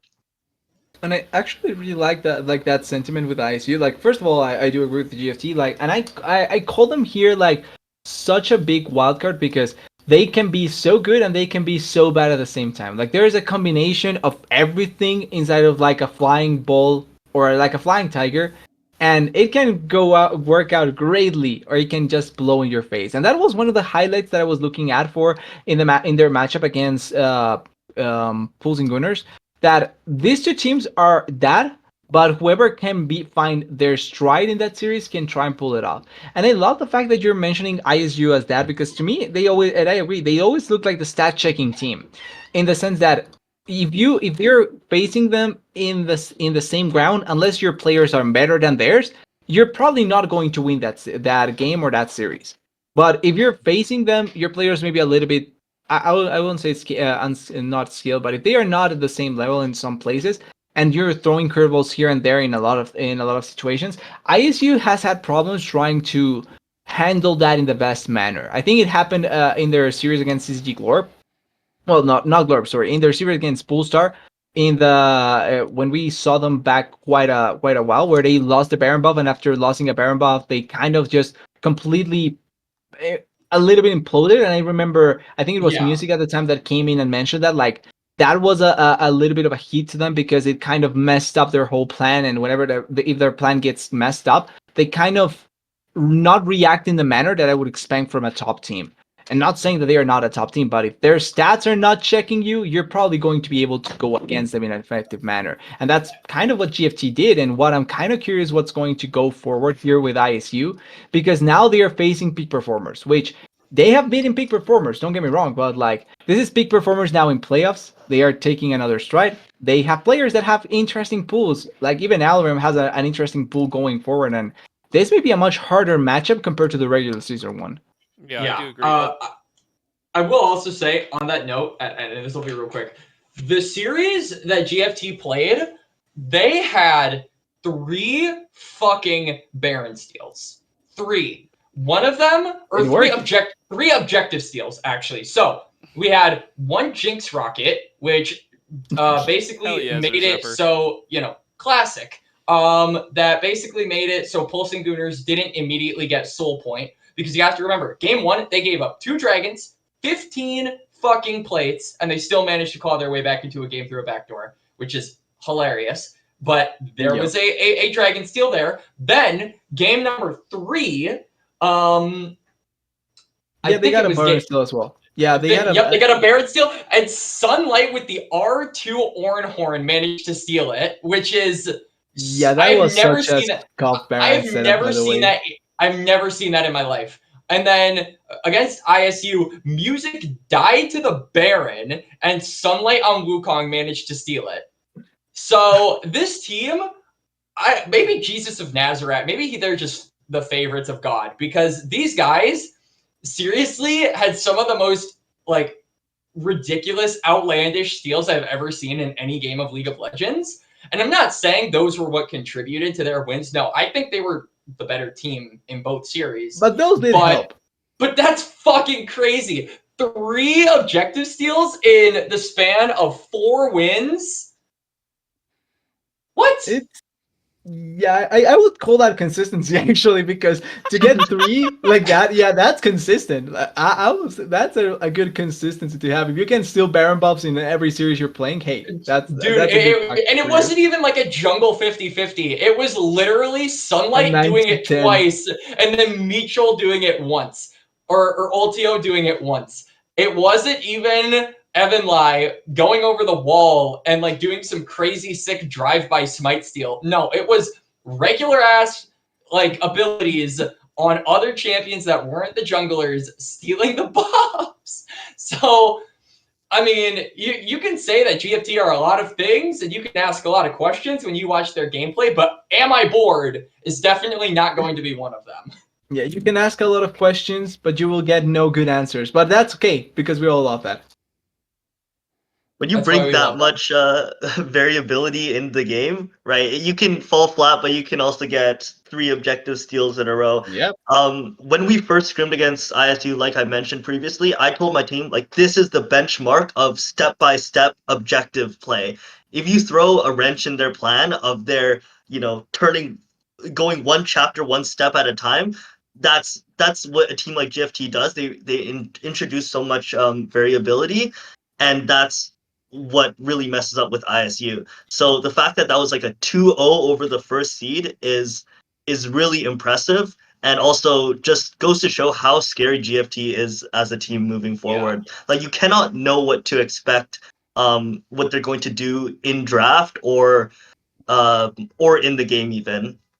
And ISU, you said they're really good at turning the page. This is a team that reads at like 25,000 words per minute, because they turn the page super duper quickly. They get one advantage and it's on to the next and it's on to the next. And they are so fast at basically an even game state, one advantage, and you blink and this team is like 7,000 gold ahead of you within 15 minutes. So I feel like teams that can either kind of haggle down in the early game and throw a wrench at the start and kind of, trip them up right as the gun banks for them to get running, are good against this team. And I think that is one of GFT's big strengths, is that they are really capable of hunkering down when need be, because they understand, like I said, they understand their players, but they also understand the draft. And I think that's that side of it showing through.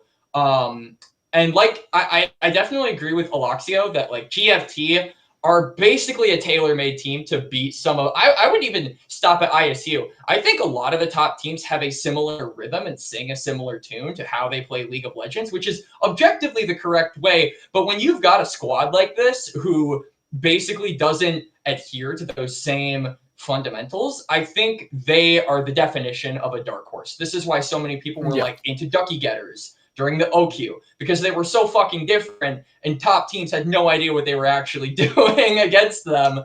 So I honestly, I know we're getting into, we'll get into predictions eventually. I am really, really, really interested to see how they do against Ole Miss, because I think Ole Miss have a little bit of that kind of unorthodoxness to themselves when they actually need it. Yeah, I mean, I think that, well, you got to be really happy for GFT as well. This is the kind of team that you really want to see get into the best of 5 stage, and they've now at least locked one best of 5. They're guaranteed top 6 by being in winners semis. Even if they drop up here, they'll be in a best of 5 lower bracket match. So I think more so than a team like Ducky Getters, I'm very interested in seeing what these guys look like as a Fearless series goes deep. I think Yep. their pools are a little bit deeper. I think you could definitely see them start to reach the limit of like the jungle and bot pools on the side of Ducky Getters. So you start to get a little nervous for them when they got into best of 5 territory. I don't think that's as much the case here with GFT, where they really do seem to be showing it. They have staples, right? The Garen, the Karma Mid, stuff like that. But there's new stuff that they show us every single series. Like I think this is the first Jace bot I've gotten to see from them. I don't know if that's something the whole team plays or if that's just a Sir Zephyr special, but they brought that out up against ISU, and I think they've got more in the tank to show us as these series go deeper as well. So that's going to be exciting. Going back to the ISU Peak Performers match that we know is going to be coming up as we jump around a little bit. I would just want to add in, we've seen Dardoch and Alora make some miraculous lower bracket runs in ACL's past. Yep. So that'll be a super interesting series. I know you guys are going to call dibs, so good luck, have fun. I don't think that'll be my choice. Maybe it will be. Yeah. I kind of want I'm to thinking at it. I'm thinking about it. But let's kind of get, I guess, so Ole Miss is the other side of this top half of the bracket, on this side, at least. So, like, obviously we kind of touched on them a little bit, but realistically, like, how do we think this team is going? Because they've locked top 6. Do we think that this is a team that can make what do we think is this team's ceiling? Kind of like, how do we compare them to like the other seed 1 teams? Because I think like before going into this tournament, I thought Ole Miss were good, but I thought like ISU were better. I thought CCG Galore. I still kind of think CCG Galore are the best team that we have here. And I think CCG, that would be a really fun series. But I do think that this team legitimately could make a run all the way to grand finals. Like, I think if like I can see them 100% going all the way. Like, Zon was objectively one of the harder divisions in my opinion. And I think they are definitely skilled enough to make it that high. So how do we think like their series went? I think they played perfectly to what they wanted to do against a team like Polestar. Because like this, I feel when I was watching, we didn't watch it. I wasn't able to watch it live, obviously, because we were covering the other series that cements the team to me as the grand favorites. But like the way that they played against Polestar is something that I feel like Ole Miss never has had good for them.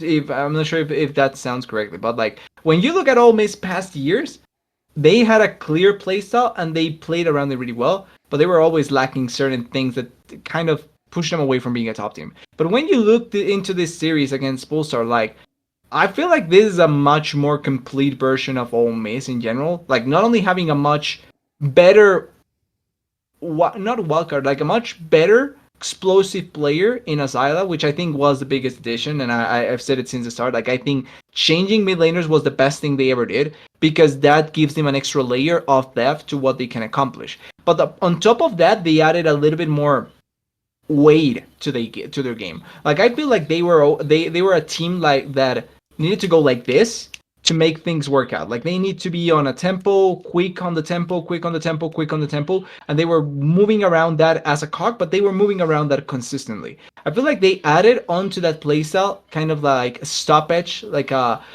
moment of pause in the game. This is something that, and I'm able to bring it now. In football, we know, in football/soccer, we know it as a pause. And it's a moment where you just simply give the ball to the most creative player and the most smart player in the field, and he just pauses the match, gives the team another opportunity to breathe, and then they move forward. And I think that's something that Ole Miss added into their play. Like they take a moment to pause, see around what they need to do, they breathe, and then they move around that. Like they are not always moving quickly, but they instead are adding onto that small pauses that allow for them to get a better look into what they need to do, and it gives them a better layer into, or a more in-depth potential to be much more smarter than they are. Plus the fact that they are really explosive with Asila and having Shogo as well. So I think that they are just they are a much more dangerous roster now, and they are to me a clear candidate to make grand finals, 100%. Yeah. To answer your, oh, sorry. No, go ahead. Go ahead.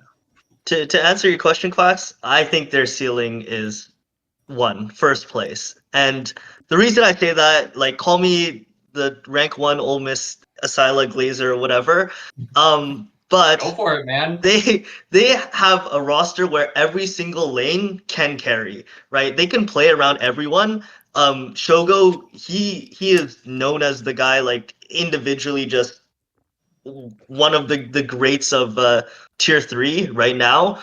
But even that, given that, he's able to, he's shifted and played a lot of the AP Cog or Syndra, a lot of this supporting style He role did really because good on the Syndra, by the way. And he's been exactly. busting that out for a while now. Like he's been one of the few AD carries that has been popping that up as much as possible. Exactly, and I think it's because every single person on that team can carry. One of the things that surprised me about watching their game is they're surprisingly a scrappy team. And what concerns me about them going into a team like GFT is they introduce a lot of variation to their games, and every single series, I definitely see a way that they could lose. Right in the Pulse game 2, it was looking very dicey at the That's a beginning. perfect way to They- describe it. They are Exactly. Yeah. They are really, and I feel like Polymer would agree if he was in call. This is a team that really plays on the edge to the point where I Mhm. would probably say Yeah. that like their consistency can be called into question. Like obviously their fighting is really I good, agree but with the results are really inconsistent, and sometimes it leads to certain series being a lot closer. Like even in the regular season, like they would have some trouble against teams where you would say, oh, this team is going to probably shit on them. Like I remember there was one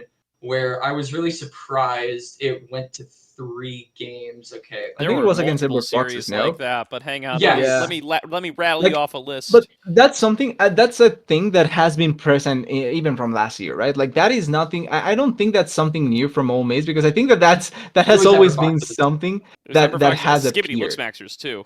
And Skibbity Yeah, with looks the Max. Skibidi Locks, it also happened. So But like they that's the had thing it. that always has happened with Ole Miss, right? Like I don't think that's something new, which is the weirder part. But but to your point, it's a series where, for example, against Ember Foxes, they 100% lose that game, and against Bullstar, they 100% lose that game if it was Ole Miss last year. Mhm.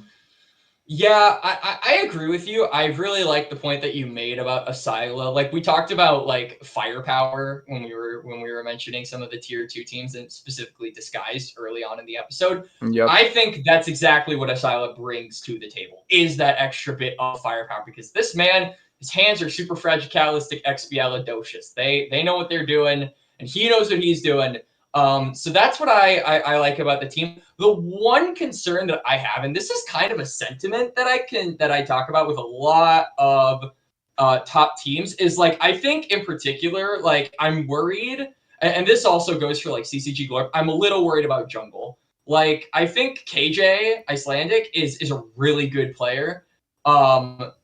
I though think that there are some. I think the balance though of like junglers like is very split. Like there are some really good junglers, and then there's one, and then there's like a divide. I would say so. Like I would say once Icelandic goes again, or if Icelandic rather goes against players like Kryra, or Icelandic goes against players like I Music. would say.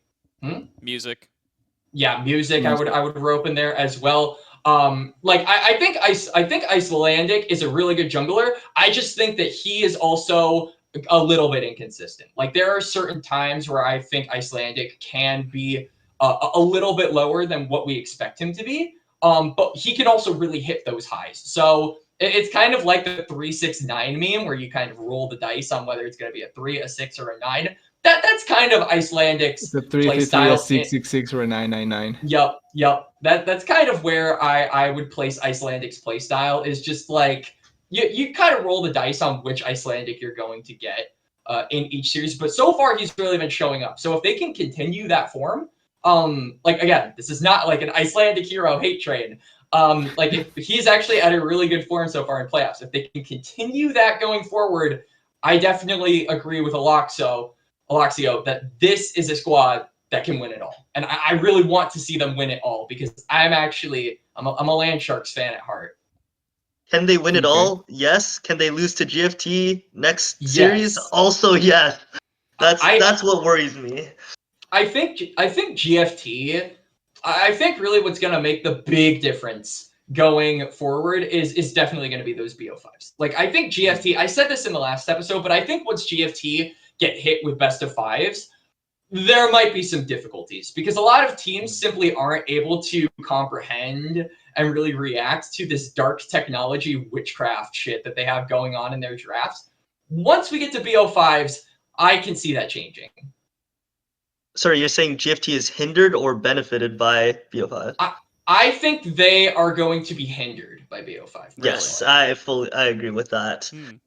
There's only so many unique picks that you can have prepared going into a series, right? You can show up with your zillion and all of that, but you can't prepare all of that just going into a BO5. And when it comes down to it, you're going to be wanting to pick more stability. But given that there is also the chance that they've prepared so much that in a BO5 they can still whip out their Briar top or whatever it is when it comes down to it. That sounds. I think we've seen so much different stuff from them throughout this season that I don't know. I have a little more faith in them in the BO5 space, but I definitely see the risk though. I can definitely see where you're coming from, and I think we did see that with teams like Ducky Getters and stuff in the past. And I think Ole Miss are kind of the opposite. Like I think that this is a team that will really benefit from BO5s. Like I can see them being a lot stronger once they hit best of 5 territory and like the stability has time to manifest in the series that they play.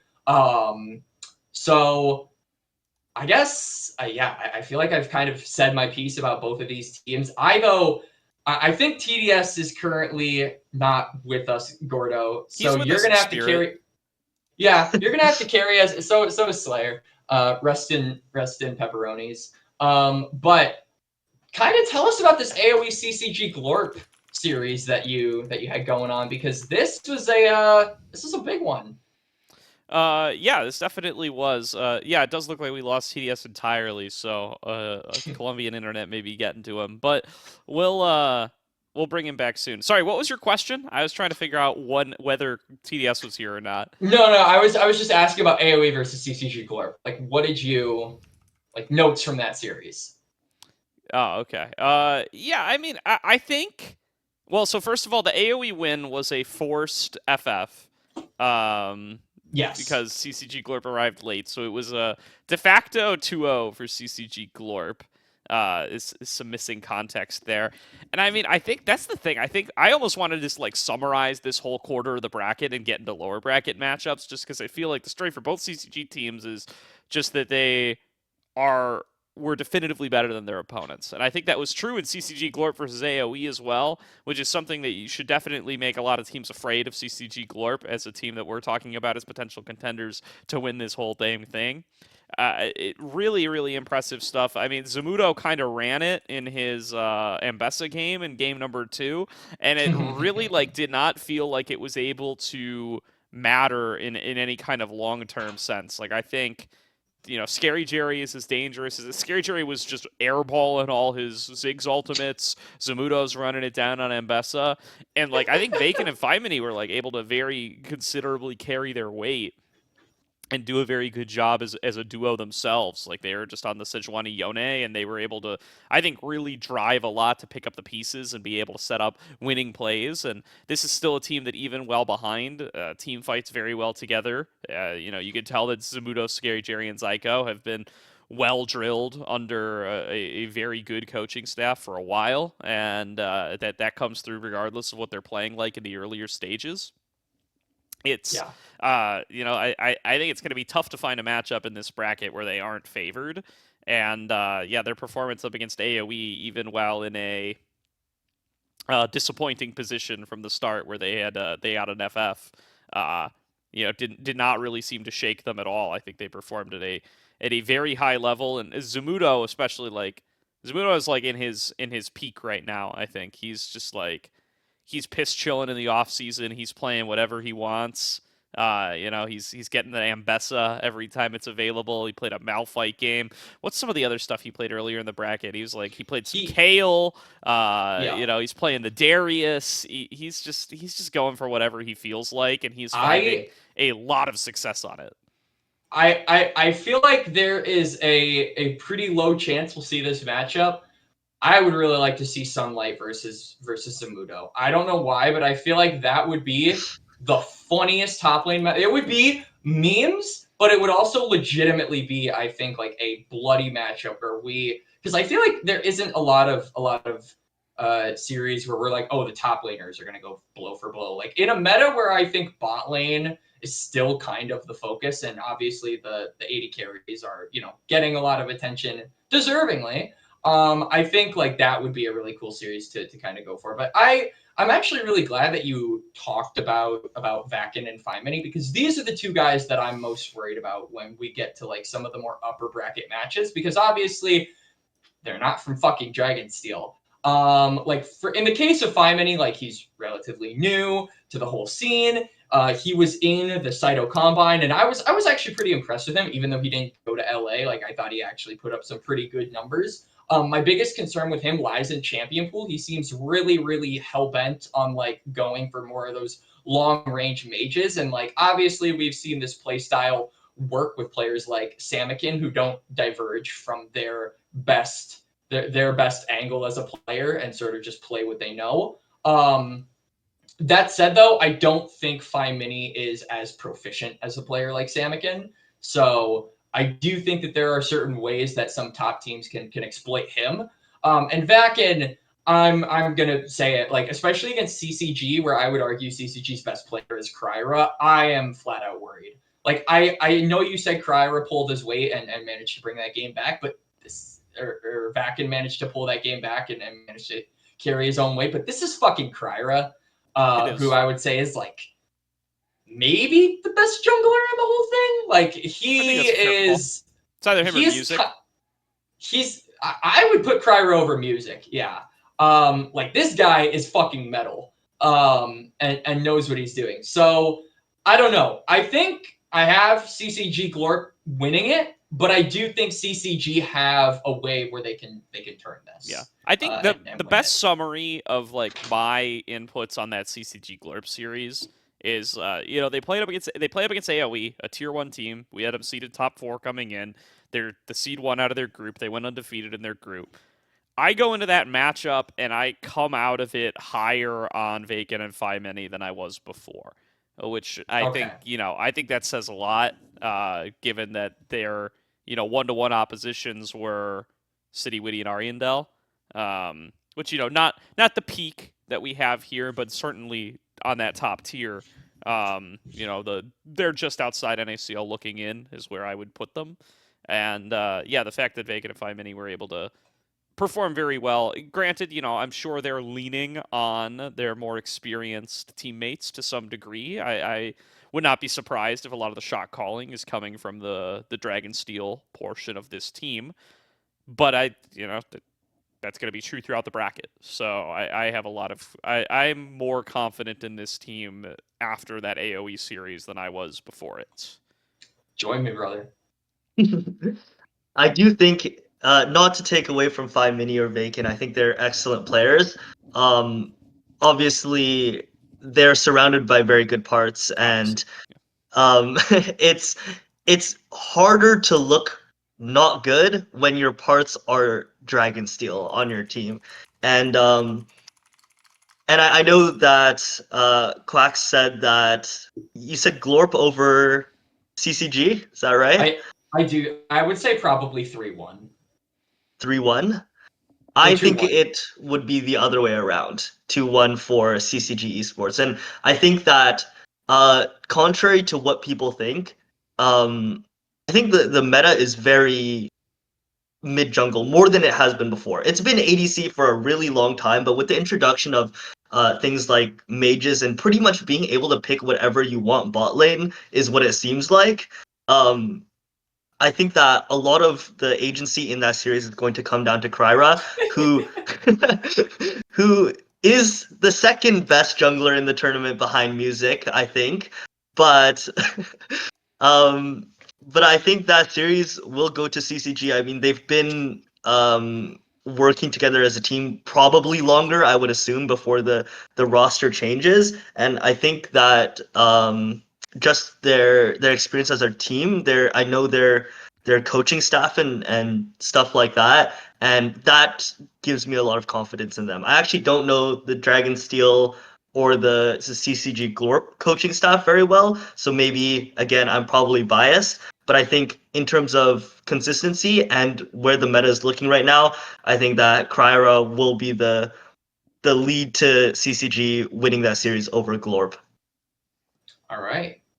I mean, I agree with you. I actually do think mid jungle is really, really important in a meta like this, especially when you've got like, I'll just flat out say it, fucking broken champions like Skarner being in jungle. Like, I still think that maybe you disagree with me, Aloxeo, but I think Skarner might just be the best champion in the game. Nerfs be damned. I think he's the strongest character in the current meta.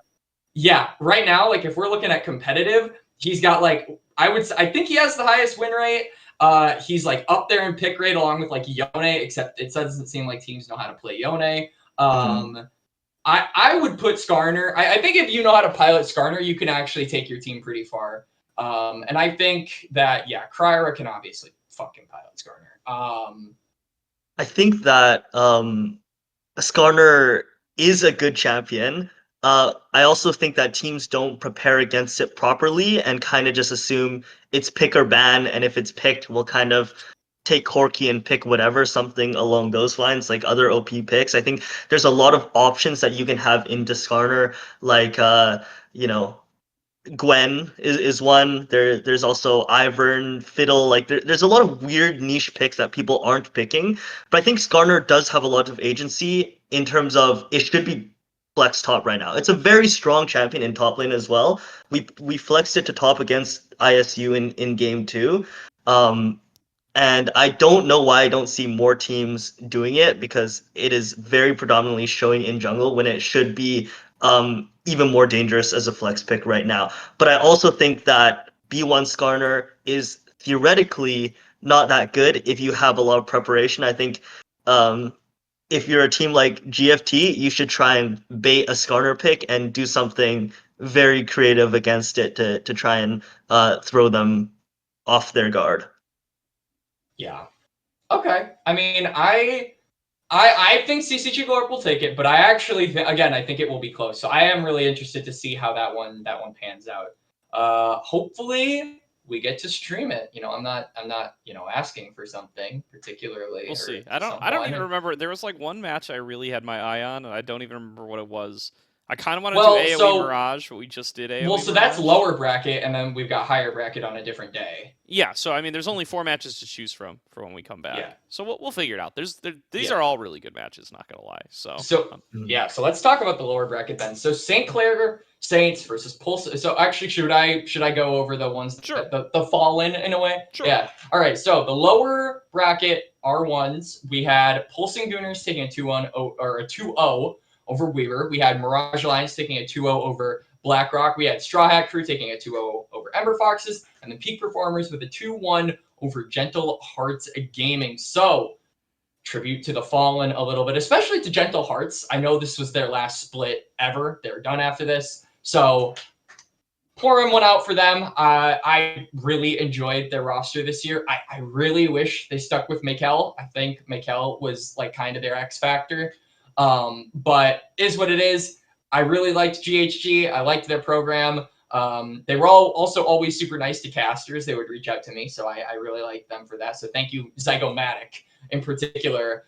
Thank you, TokiB. And overall, thank you, GHG, for everything. But the one series that I really wanted to talk about, because I covered it, was Pulsing Gooners versus Weavers. And this is kind of, I mean, obviously, this was a 2-0, But I actually think Weber State should keep the core of this roster because they were really good. Like obviously last week, Gordo, we talked about like teams that should go into like the winter split and like try to get practice reps there.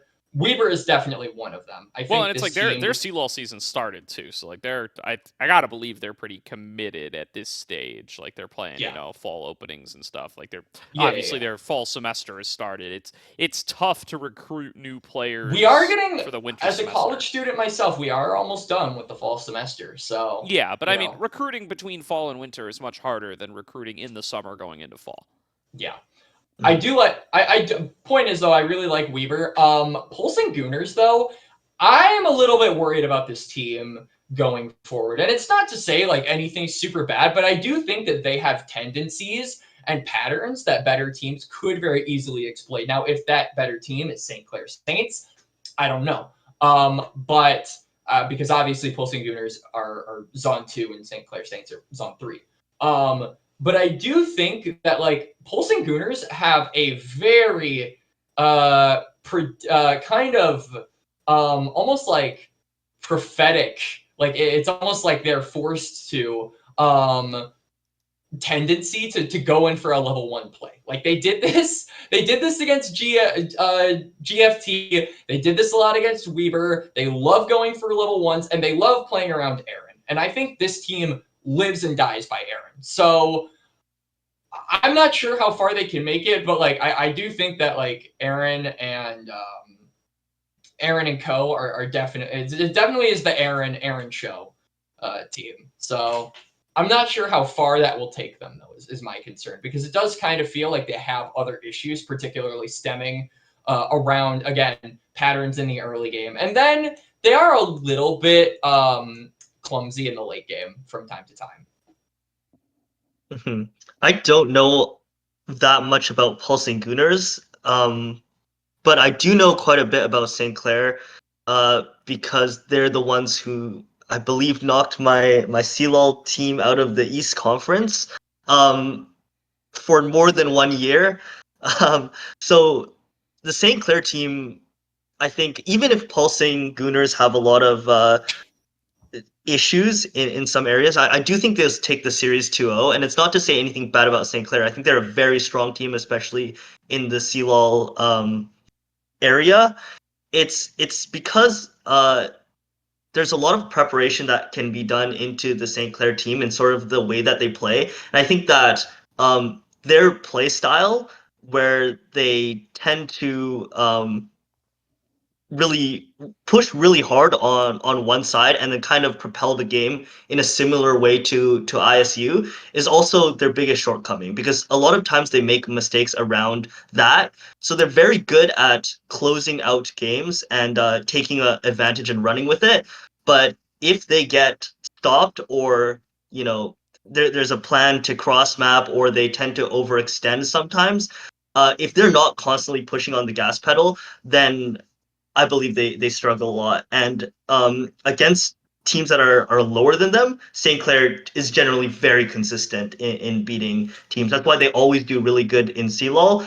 They are very consistent at beating lower tier teams. But against a team that has the caliber of Pulsing Gooners, I think that it can be more of a struggle potentially. Yeah, I think that's a fair analysis, and I feel like that's kind of where St. Clair fall for me a lot as well, is that I think they have a style of play that will take them to consistently beating the teams below them, but will make it tough for them to find upsets. I think that floor has been raised with the addition of players like Flocon and Lig, but it's predicting them against Pulsing Gooners just feels tough for me. A team that has the soul of St. Louis in it just a little bit. So we will see how that plays out, but I would be favoring Pulsing Gooners there by default a lot. I think that that is probably the match that interests me the least out of these four. I think it's very likely that we're going to give that one to a co-streamer, I think. I think the other three of these, I think, are all quite exciting. Yeah.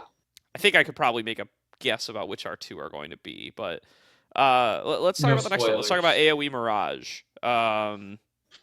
This is a spicy one. I think this is very hard to call. The powers that be may have some questions about us running AoE 2 streams in a row, but I think I might want to cover this one. No, don't do it. Bro, you can't have both. You're asking me to give you ISU peak performers earlier this same episode. You can only have one. Well, maybe. You know, I'm a little bit bipolar on which one I want to stream because, like you, I think that most of these matches are pretty cool. I kind of disagree. Like, I know I've kind of been the like fuck AoE and everyone who likes them guy on the Salt line. That said, I do think AoE probably squashed this series. I think Mirage going into the season, I feel like Mirage definitely had a bit of mystique about them as like how you would be able to beat this team because in particular, I feel like nobody really had them figured out. But I do think as the weeks went by, Mirage's sort of play style and how they like to play the game did get exposed. And I think that has led to at least me kind of now thinking they're a little bit one-dimensional. Like, I think this is a squad that really likes to play for Utter and doesn't really have anything else in the tank in the wake of strategies other than making sure the mid laner can carry. And that's not to say Utter can't carry games. Obviously, he can. But I think when you're up against teams like AoE who fundamentally have more strategies and more things up their sleeve, you are more likely to be on the end of a loss than you are a win, especially in a series that goes long. So I could totally see this going the distance, going 3 games. Like I could imagine Mirage probably winning game 1 with their normal strategy, but then AoE are going to rebound, figure it out, probably win the next 2 and move on. And I do have to say, I don't blame any particular player, but I do blame Mirage Alliance for dropping the fucking baguette. I think that's what caused this whole damn thing. That they dropped the baguette in their symbol, in their name. If this was MAB, maybe they win. They probably do. But because it's just MA, get fucked.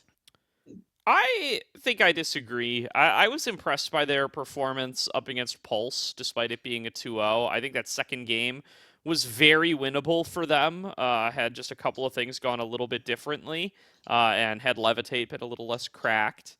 I think Decoy. What did you say? Had Levitate been a little bit less cracked. Okay, I thought you said if Levitate had a little less crack. I mean, that could listen, I'm not going to try to make some guesses about how that man is or isn't enhancing his performance, but I think Decoy has had some really, really good performances for this team. I thought he performed very well up against Hoarder in that series, particularly I think his Rumble into the Gnar was quite good, and I think he managed his Aurora into Cassante quite well as well. So I think Decoy is a threat. Granted, he's up against Cozy this time, so I think that's tough, but I do also think that like AoE leans very hard on like wanting Cozy on a winning matchup, on something that he can like come in and, I don't think they want Cozy just, playing like weak side tanks. I think they generally want Cozy indexed a little harder into trying to be like an additional carry force for the team. And I think that Mirage can make a little bit happen there. I think at least they can hold their own in that matchup and continue to play through. I agree that it's a low jazz Utter angle is like their bread and butter, but I still think it's like they have enough different looks in like the Orianna Nocturne, the Yone Sejuani, the Yasuo Wukong. Like I think they have enough different duos where they play those very, very well and are very well drilled on them that they can take a best of 3 without losing too many options. So I think that they have some fight in this game, for sure. I think it's possible for Mirage to win. I do think, if I had to predict, I would say 2-0 for AoE. But if there was an upset to be made, I think the fact that Mirage plays around their mid a lot, and then from what I remember is that AoE plays kind of the opposite way. I think they have some way in, but for a team like AoE who has so much consistency and practice, when you prepare for a team that is one-dimensional and for a team that like AoE who can play multiple styles, and even more unique champions in a way, especially like Ariandel from what I remember, then I think that it can be really hard for them to win the series, let alone a game for me. So I think it's possible, but if AoE prepare properly, I think that if there was a mid laner to kind of weak side into Utter, it would probably be Ariandel. I do Yeah, agree. I think Ariandel is no stranger to kind of being left on his own for the laning phase, and I think he kind of takes that in with heart.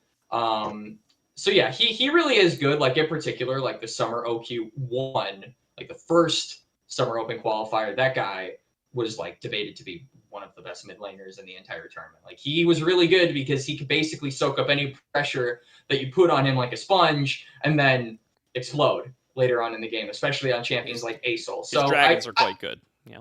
Yeah, his dragons are quite good. I can totally see him though. Like I said, I think that Mirage, are used to being able to brute force their way through a lot of the games with mid lane. But I think once you go into some of those better mid laners, I think that starts to get a lot trickier. And I do think Ariandel is a player where it's not going to be as easy.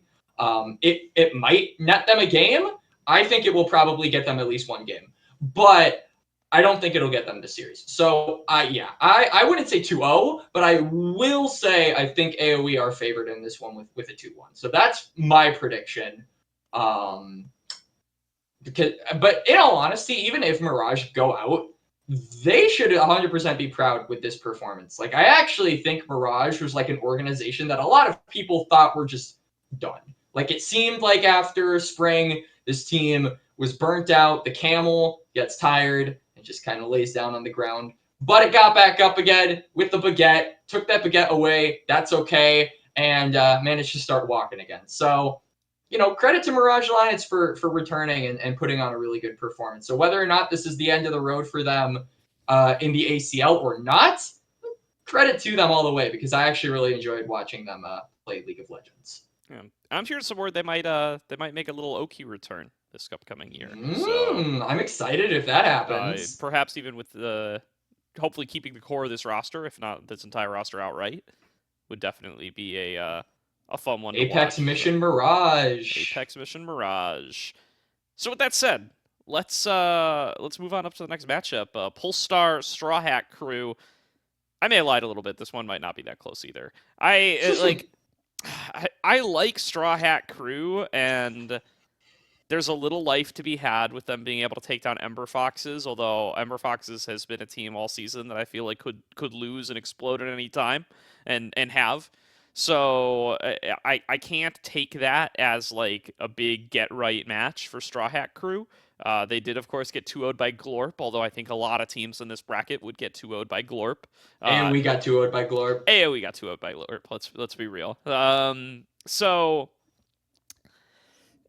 it's hard to feel like this team has made any great strides or is any different of a team than the one that we saw in Noxus. And the one that we saw in Noxus, I think, was really kind of struggling to find their stride all season long. And it is hard to feel like that has substantially changed. So my, default assumption is going to be that Polestar is Polestar. I watched them have a very solid series already in this bracket where they were able to take down Mirage. And now they find themselves with this stacked roster of theirs facing off against a Straw Hat Crew team that felt like it was banking on, Calculus, Sushi, Kim Down all being like top players in this tournament. And I think that's what got them their seed. And it feels like they just haven't quite shown up the way that they did in OQs. And I'm not saying that means these guys are like busts or whatever. I'm just saying like whatever their practice regimen looks like in this off season, whatever the meta looks like, whatever it happens to be. They're not the kind of world beaters that it looked like they were in summer OQs. Yeah. I mean, this is probably the matchup I honestly have the least to say. I think it's going to be a Pulse 2-0. Like, you kind of put my thoughts out there pretty eloquently as well, Gordo, where I think Straw Hat Crew are a good team that have flashes of brilliance because, I mean, their roster is brilliant. Like, all of these players are incredibly talented. But I feel like Polestar, again, like you said, are Polestar and should be able to take this one. Like, realistically, this should be a 2-0. I could see it maybe being a 2-1, but there are not enough drugs in the world, honestly, to feed me to convince me that Straw Hat Crew could probably win this one. Yeah, it's like I've been waiting all season for like a big get right series from Straw Hat Crew, and it just feels like it is like not come. Like they drop to Weber, they drop to they beat Nano's Noobs, but then they drop to Weber, and they don't look that great against CCG. Like, they don't really have a big flash where they look like they could beat them. They beat Supernova Dark Matter, but it turns out that's kind of Supernova Dark Matter just falling apart, and they're losing to everybody. So, I don't know. I mean, it would be cool if it happened. I would love to see a competitive series from Straw Hat Crew here. It's just tough to predict it. Yeah. I would be surprised if they took a game. I really want to see a lot of these players. I'm not out on the players, but I'm out on this set of 5, I think. I really want to see players like Sushi and Calculus and all of them succeed, honestly. Yes. But really what I see when we play against Straw Hat, or like when we scrimmed against Straw Hat, is that they have a culmination of 5 players who don't complement each other that well. Like their players don't add up to something greater. You're just adding individual large strengths to each other, one talented player after another, but they aren't cohesive. They aren't greater than the sum of their parts. And I think them as a team, they do kind of have to out hands and out talent everyone to kind of win those games. And that's how they have been winning. They have extremely talented players. But if they're going to want to be a cohesive team like Pulse, they really have to bring something else to the table other than just hoping that they just dominate each player one-on-one. Yeah, I agree. It's very strange that it's worked out that way too, because I really do feel like in a vacuum it felt like this. I liked how this roster was constructed a lot. Like, I don't regret seeding this team as highly as I did. Like, it really felt like, you have Calculus and Sushi and to some degree Xiao Danny, who's like played on middling to middle good teams throughout most of his career so far. Kind of were, these incoming less experienced players who had flashes or even, a consistently dominant split in the case of Sushi. Over the course of the last OQ split, and then you have like Frostforce and Kim Down as these kind of more veteran voices who have competed at very high levels to be able to kind of guide them along, but it just has not gelled that well, and it's almost like it's probably too late now, but I like these players enough that I almost wish they had they have a pretty deep bench. I almost wish they had tried some different allocations, bring in run Calculus Bio, Xiao Danny, Sushi, Daption or something as your team, right? They've got Daption and Bio on the bench. They got Cinnamon Bread on the bench. They got Rock Boom on the bench. Try out some. I almost wish they had tried out some different allocations of players and seen if they could find something that gelled. But it's a short season and it's single round robin, so it's tough to do stuff like that. So I get why they didn't, and I think it's probably too late now. I think you should just let this squad of 5 finish out their season at this stage.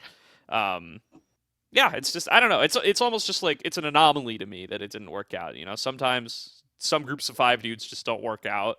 I'm not out really on any of these players because of this split, but yeah, I don't think it's happening. I think what a lot of credit should be given for the Ducky Getter success it should be given to the coaching staff as well to be able to bring a lot of Keelix, newer yeah. players or import players from collegiate into this environment and just have that level of insane success and make it to that qualifier tournament.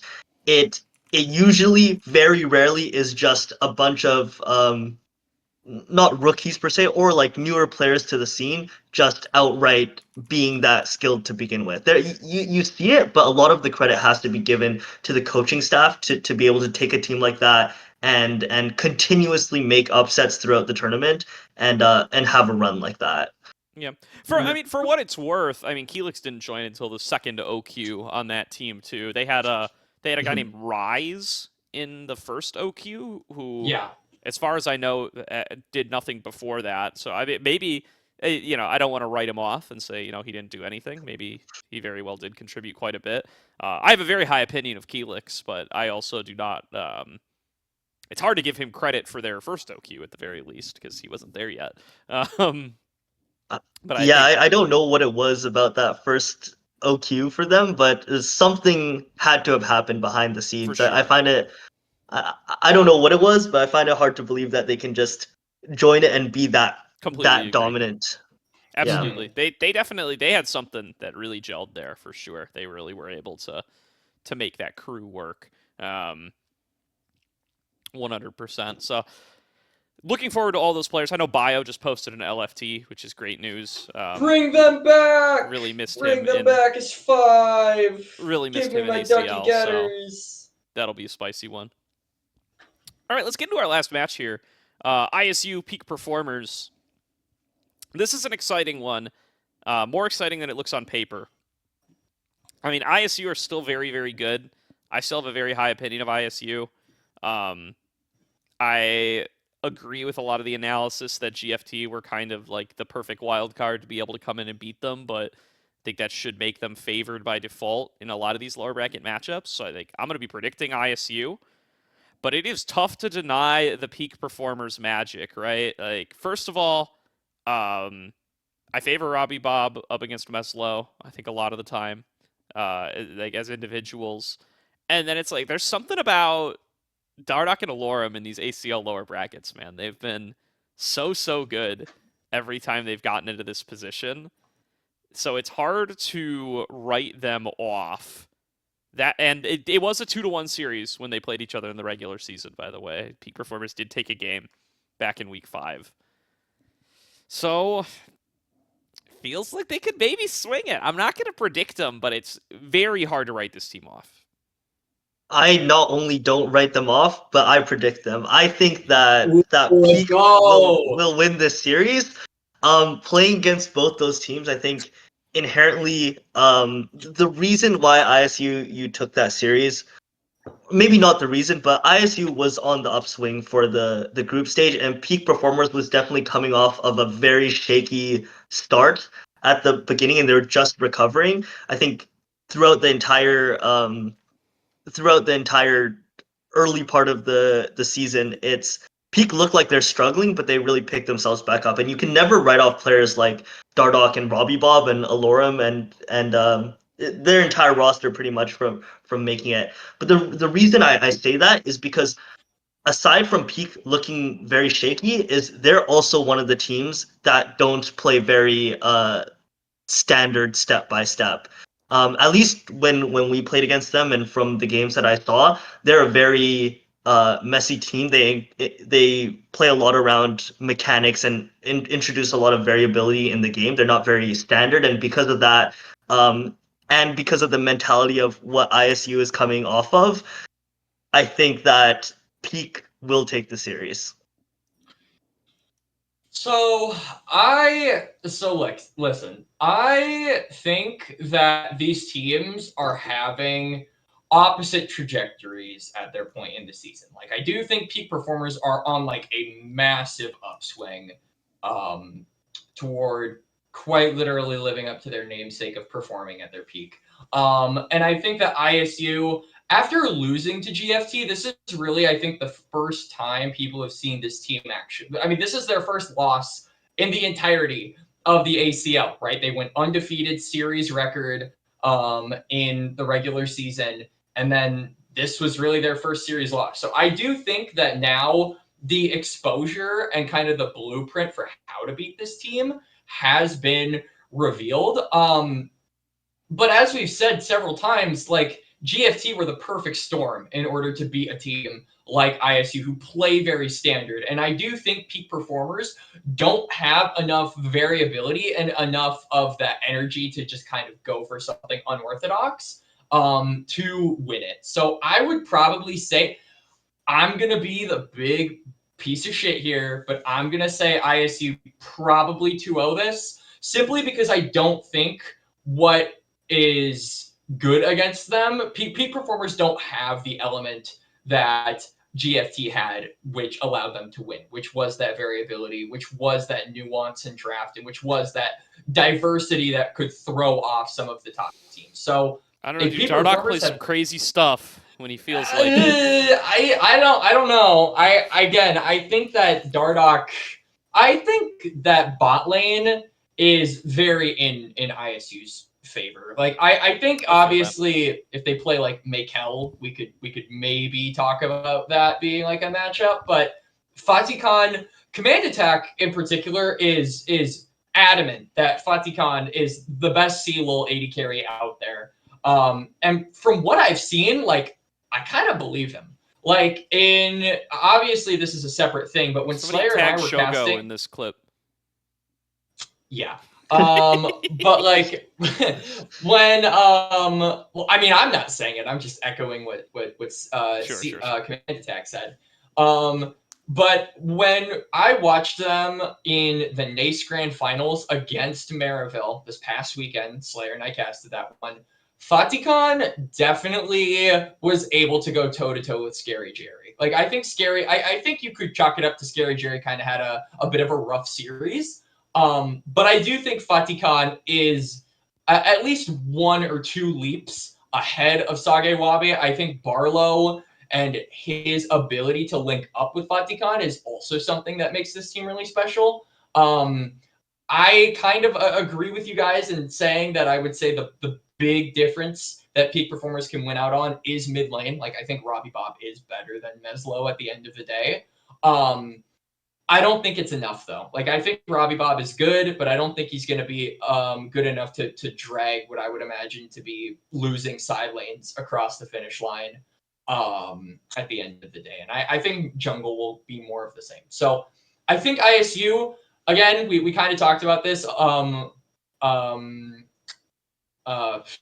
Yeah. Aloxeo, you kind of addressed this early. Like, in a standard game of League of Legends, they can't be beaten, right? Like, yeah. ISU are really good at playing standard League of Legends, and unfortunately, peak performers are a team that plays standard League of Legends. So I will say ISU 2-0.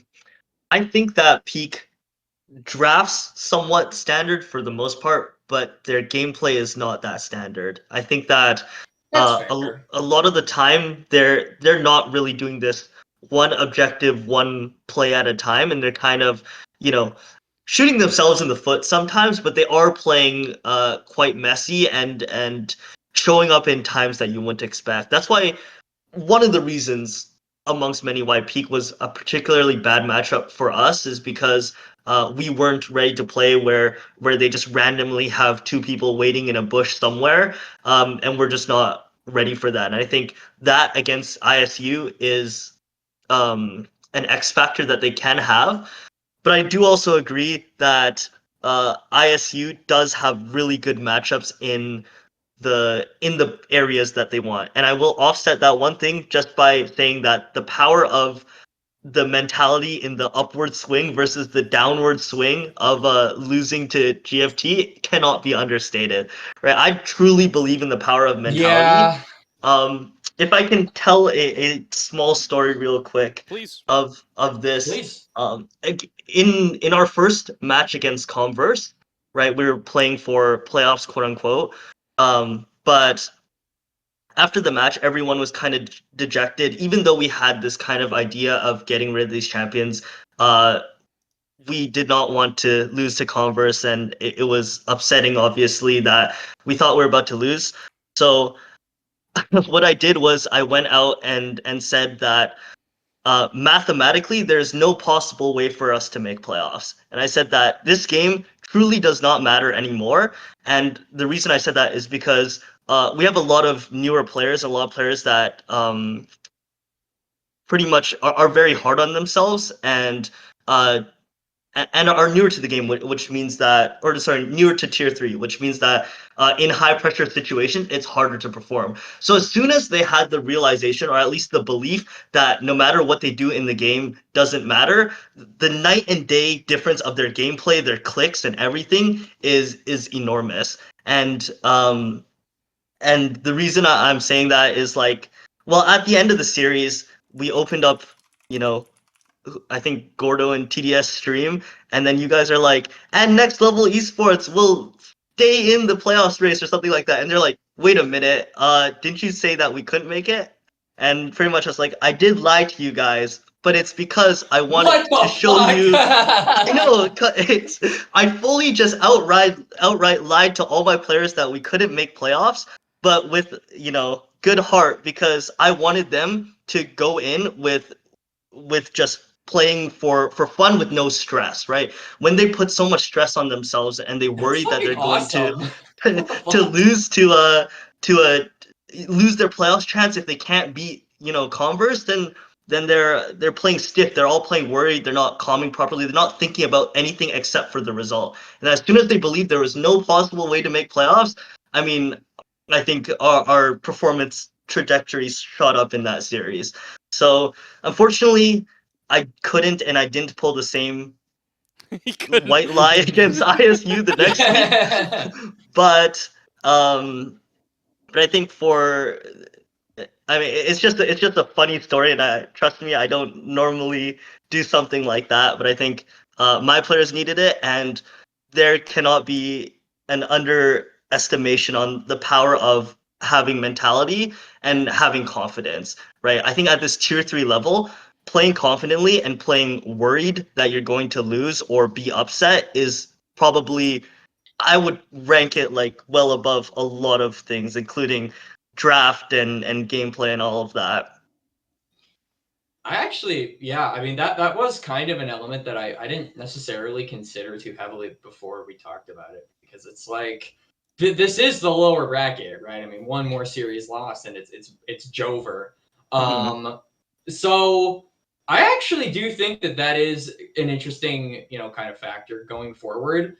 I also, to kind of tangentially add on to your point, like there are players on this squad, this peak performer squad in particular, that are used to failure, that are used to being in places like this. Like Dardoch has had a very, very, very, very, very long career. Alorum has had a similar trajectory as well, where he's also been a very storied player. Robbie Bob is definitely no stranger to disappointment. So I do think that the players are familiar with this territory, which could give them an advantage over ISU, who have got players like Fatih Khan, who are, obviously not newer to the game, but are like newer to this scene because he is an import.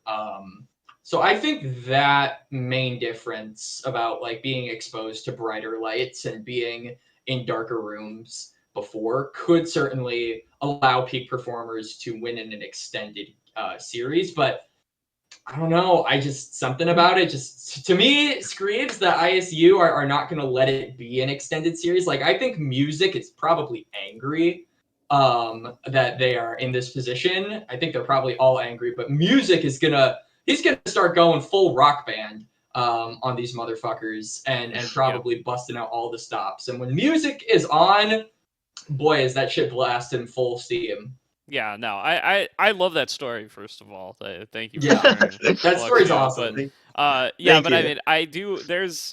Yeah, I don't know. So many people speak so highly of what music contributes to a team environment for, shot calling and clarity of voice and things like that. And yeah, I have a lot of faith in him. And then just the experience level of this roster, right? Like you said, I mean, Fatikan has played at the TCL level before and been very successful there. He's a lot of these guys have been in brighter lights and bigger scenarios. PCL making deep runs in C-Law with MU. I have a lot of faith in these guys to be able to tank that and be able to come on through, but I mean, it's definitely a big factor to consider, though, and I think I can see. I mean, I was already the one saying, like, I can see some peak performers' faith to be had in there. So I'm not going to say that, Yeah. it's a hard and fast prediction the way that I have on maybe some of these other series. I think there's a lot to be said for both teams and their ability to be able to come out here. So December 2nd, definitely going to be an exciting day of games, and can't wait for it here. But I think that's going to do it for our episode. Aloxeo, I do want to give last word over to you. Anything you want to say? Yeah. Anybody you want to shout out before we close out the episode? This has been a long one, but it's been a fun one. Well, it's been a lot of fun. First of all, thank you to you guys for having me on the show. It was a lot of fun. And best of luck cheering for Asila and Ole Miss to make the run in this ACL. And I will definitely be making another appearance in the next OQ and the upcoming Tier 3 season. So please support our team and wish us luck. Yeah. All right. Thank you for being on, man. It's not often enough that I feel like we have a guest on That's the on space, me, so man, and on you Well, guys too. but- I'm not unwilling to spread the blame out, but yeah, we're just so often like, hey, you guys want to record tonight on like Wednesday morning? That does not leave a lot of space for guests. it But was we need to get it better was at fun having you on, especially at such like a pivotal moment, I would say, in the ACL, as well as like the announcements and the Tier 2 primer and stuff like that. So thank you for sharing with us. Thank you for being on, and definitely going to look forward to NLE's return because I'm excited to see what you guys got in store. There's a lot of things that I can't say right now, but a lot of things to be excited about for the next upcoming OQs. And keep a lookout on all of our players as well. Like, these are players who joined NLE at the start of OQ, a lot of them. And I can't really say what's going to happen, but all of these players should remain in Tier 3. I'd be surprised if they didn't. And keep watching NLE and all of our players as well. All right. Absolutely. Looking forward to it. Well, thanks everybody for tuning on in. This has been a long one. If you skipped the start, that's okay, but worth checking out if you did. And yeah, looking forward to the next week of ACL. We will probably be off next week because there will have been 4 matches total played. I don't know if that's worth an episode, but we will be back in 2 weeks, most likely, for more updates on ACL. So stay tuned to the streams Mondays and Fridays, and we'll see you guys next time. Have a good Thanksgiving.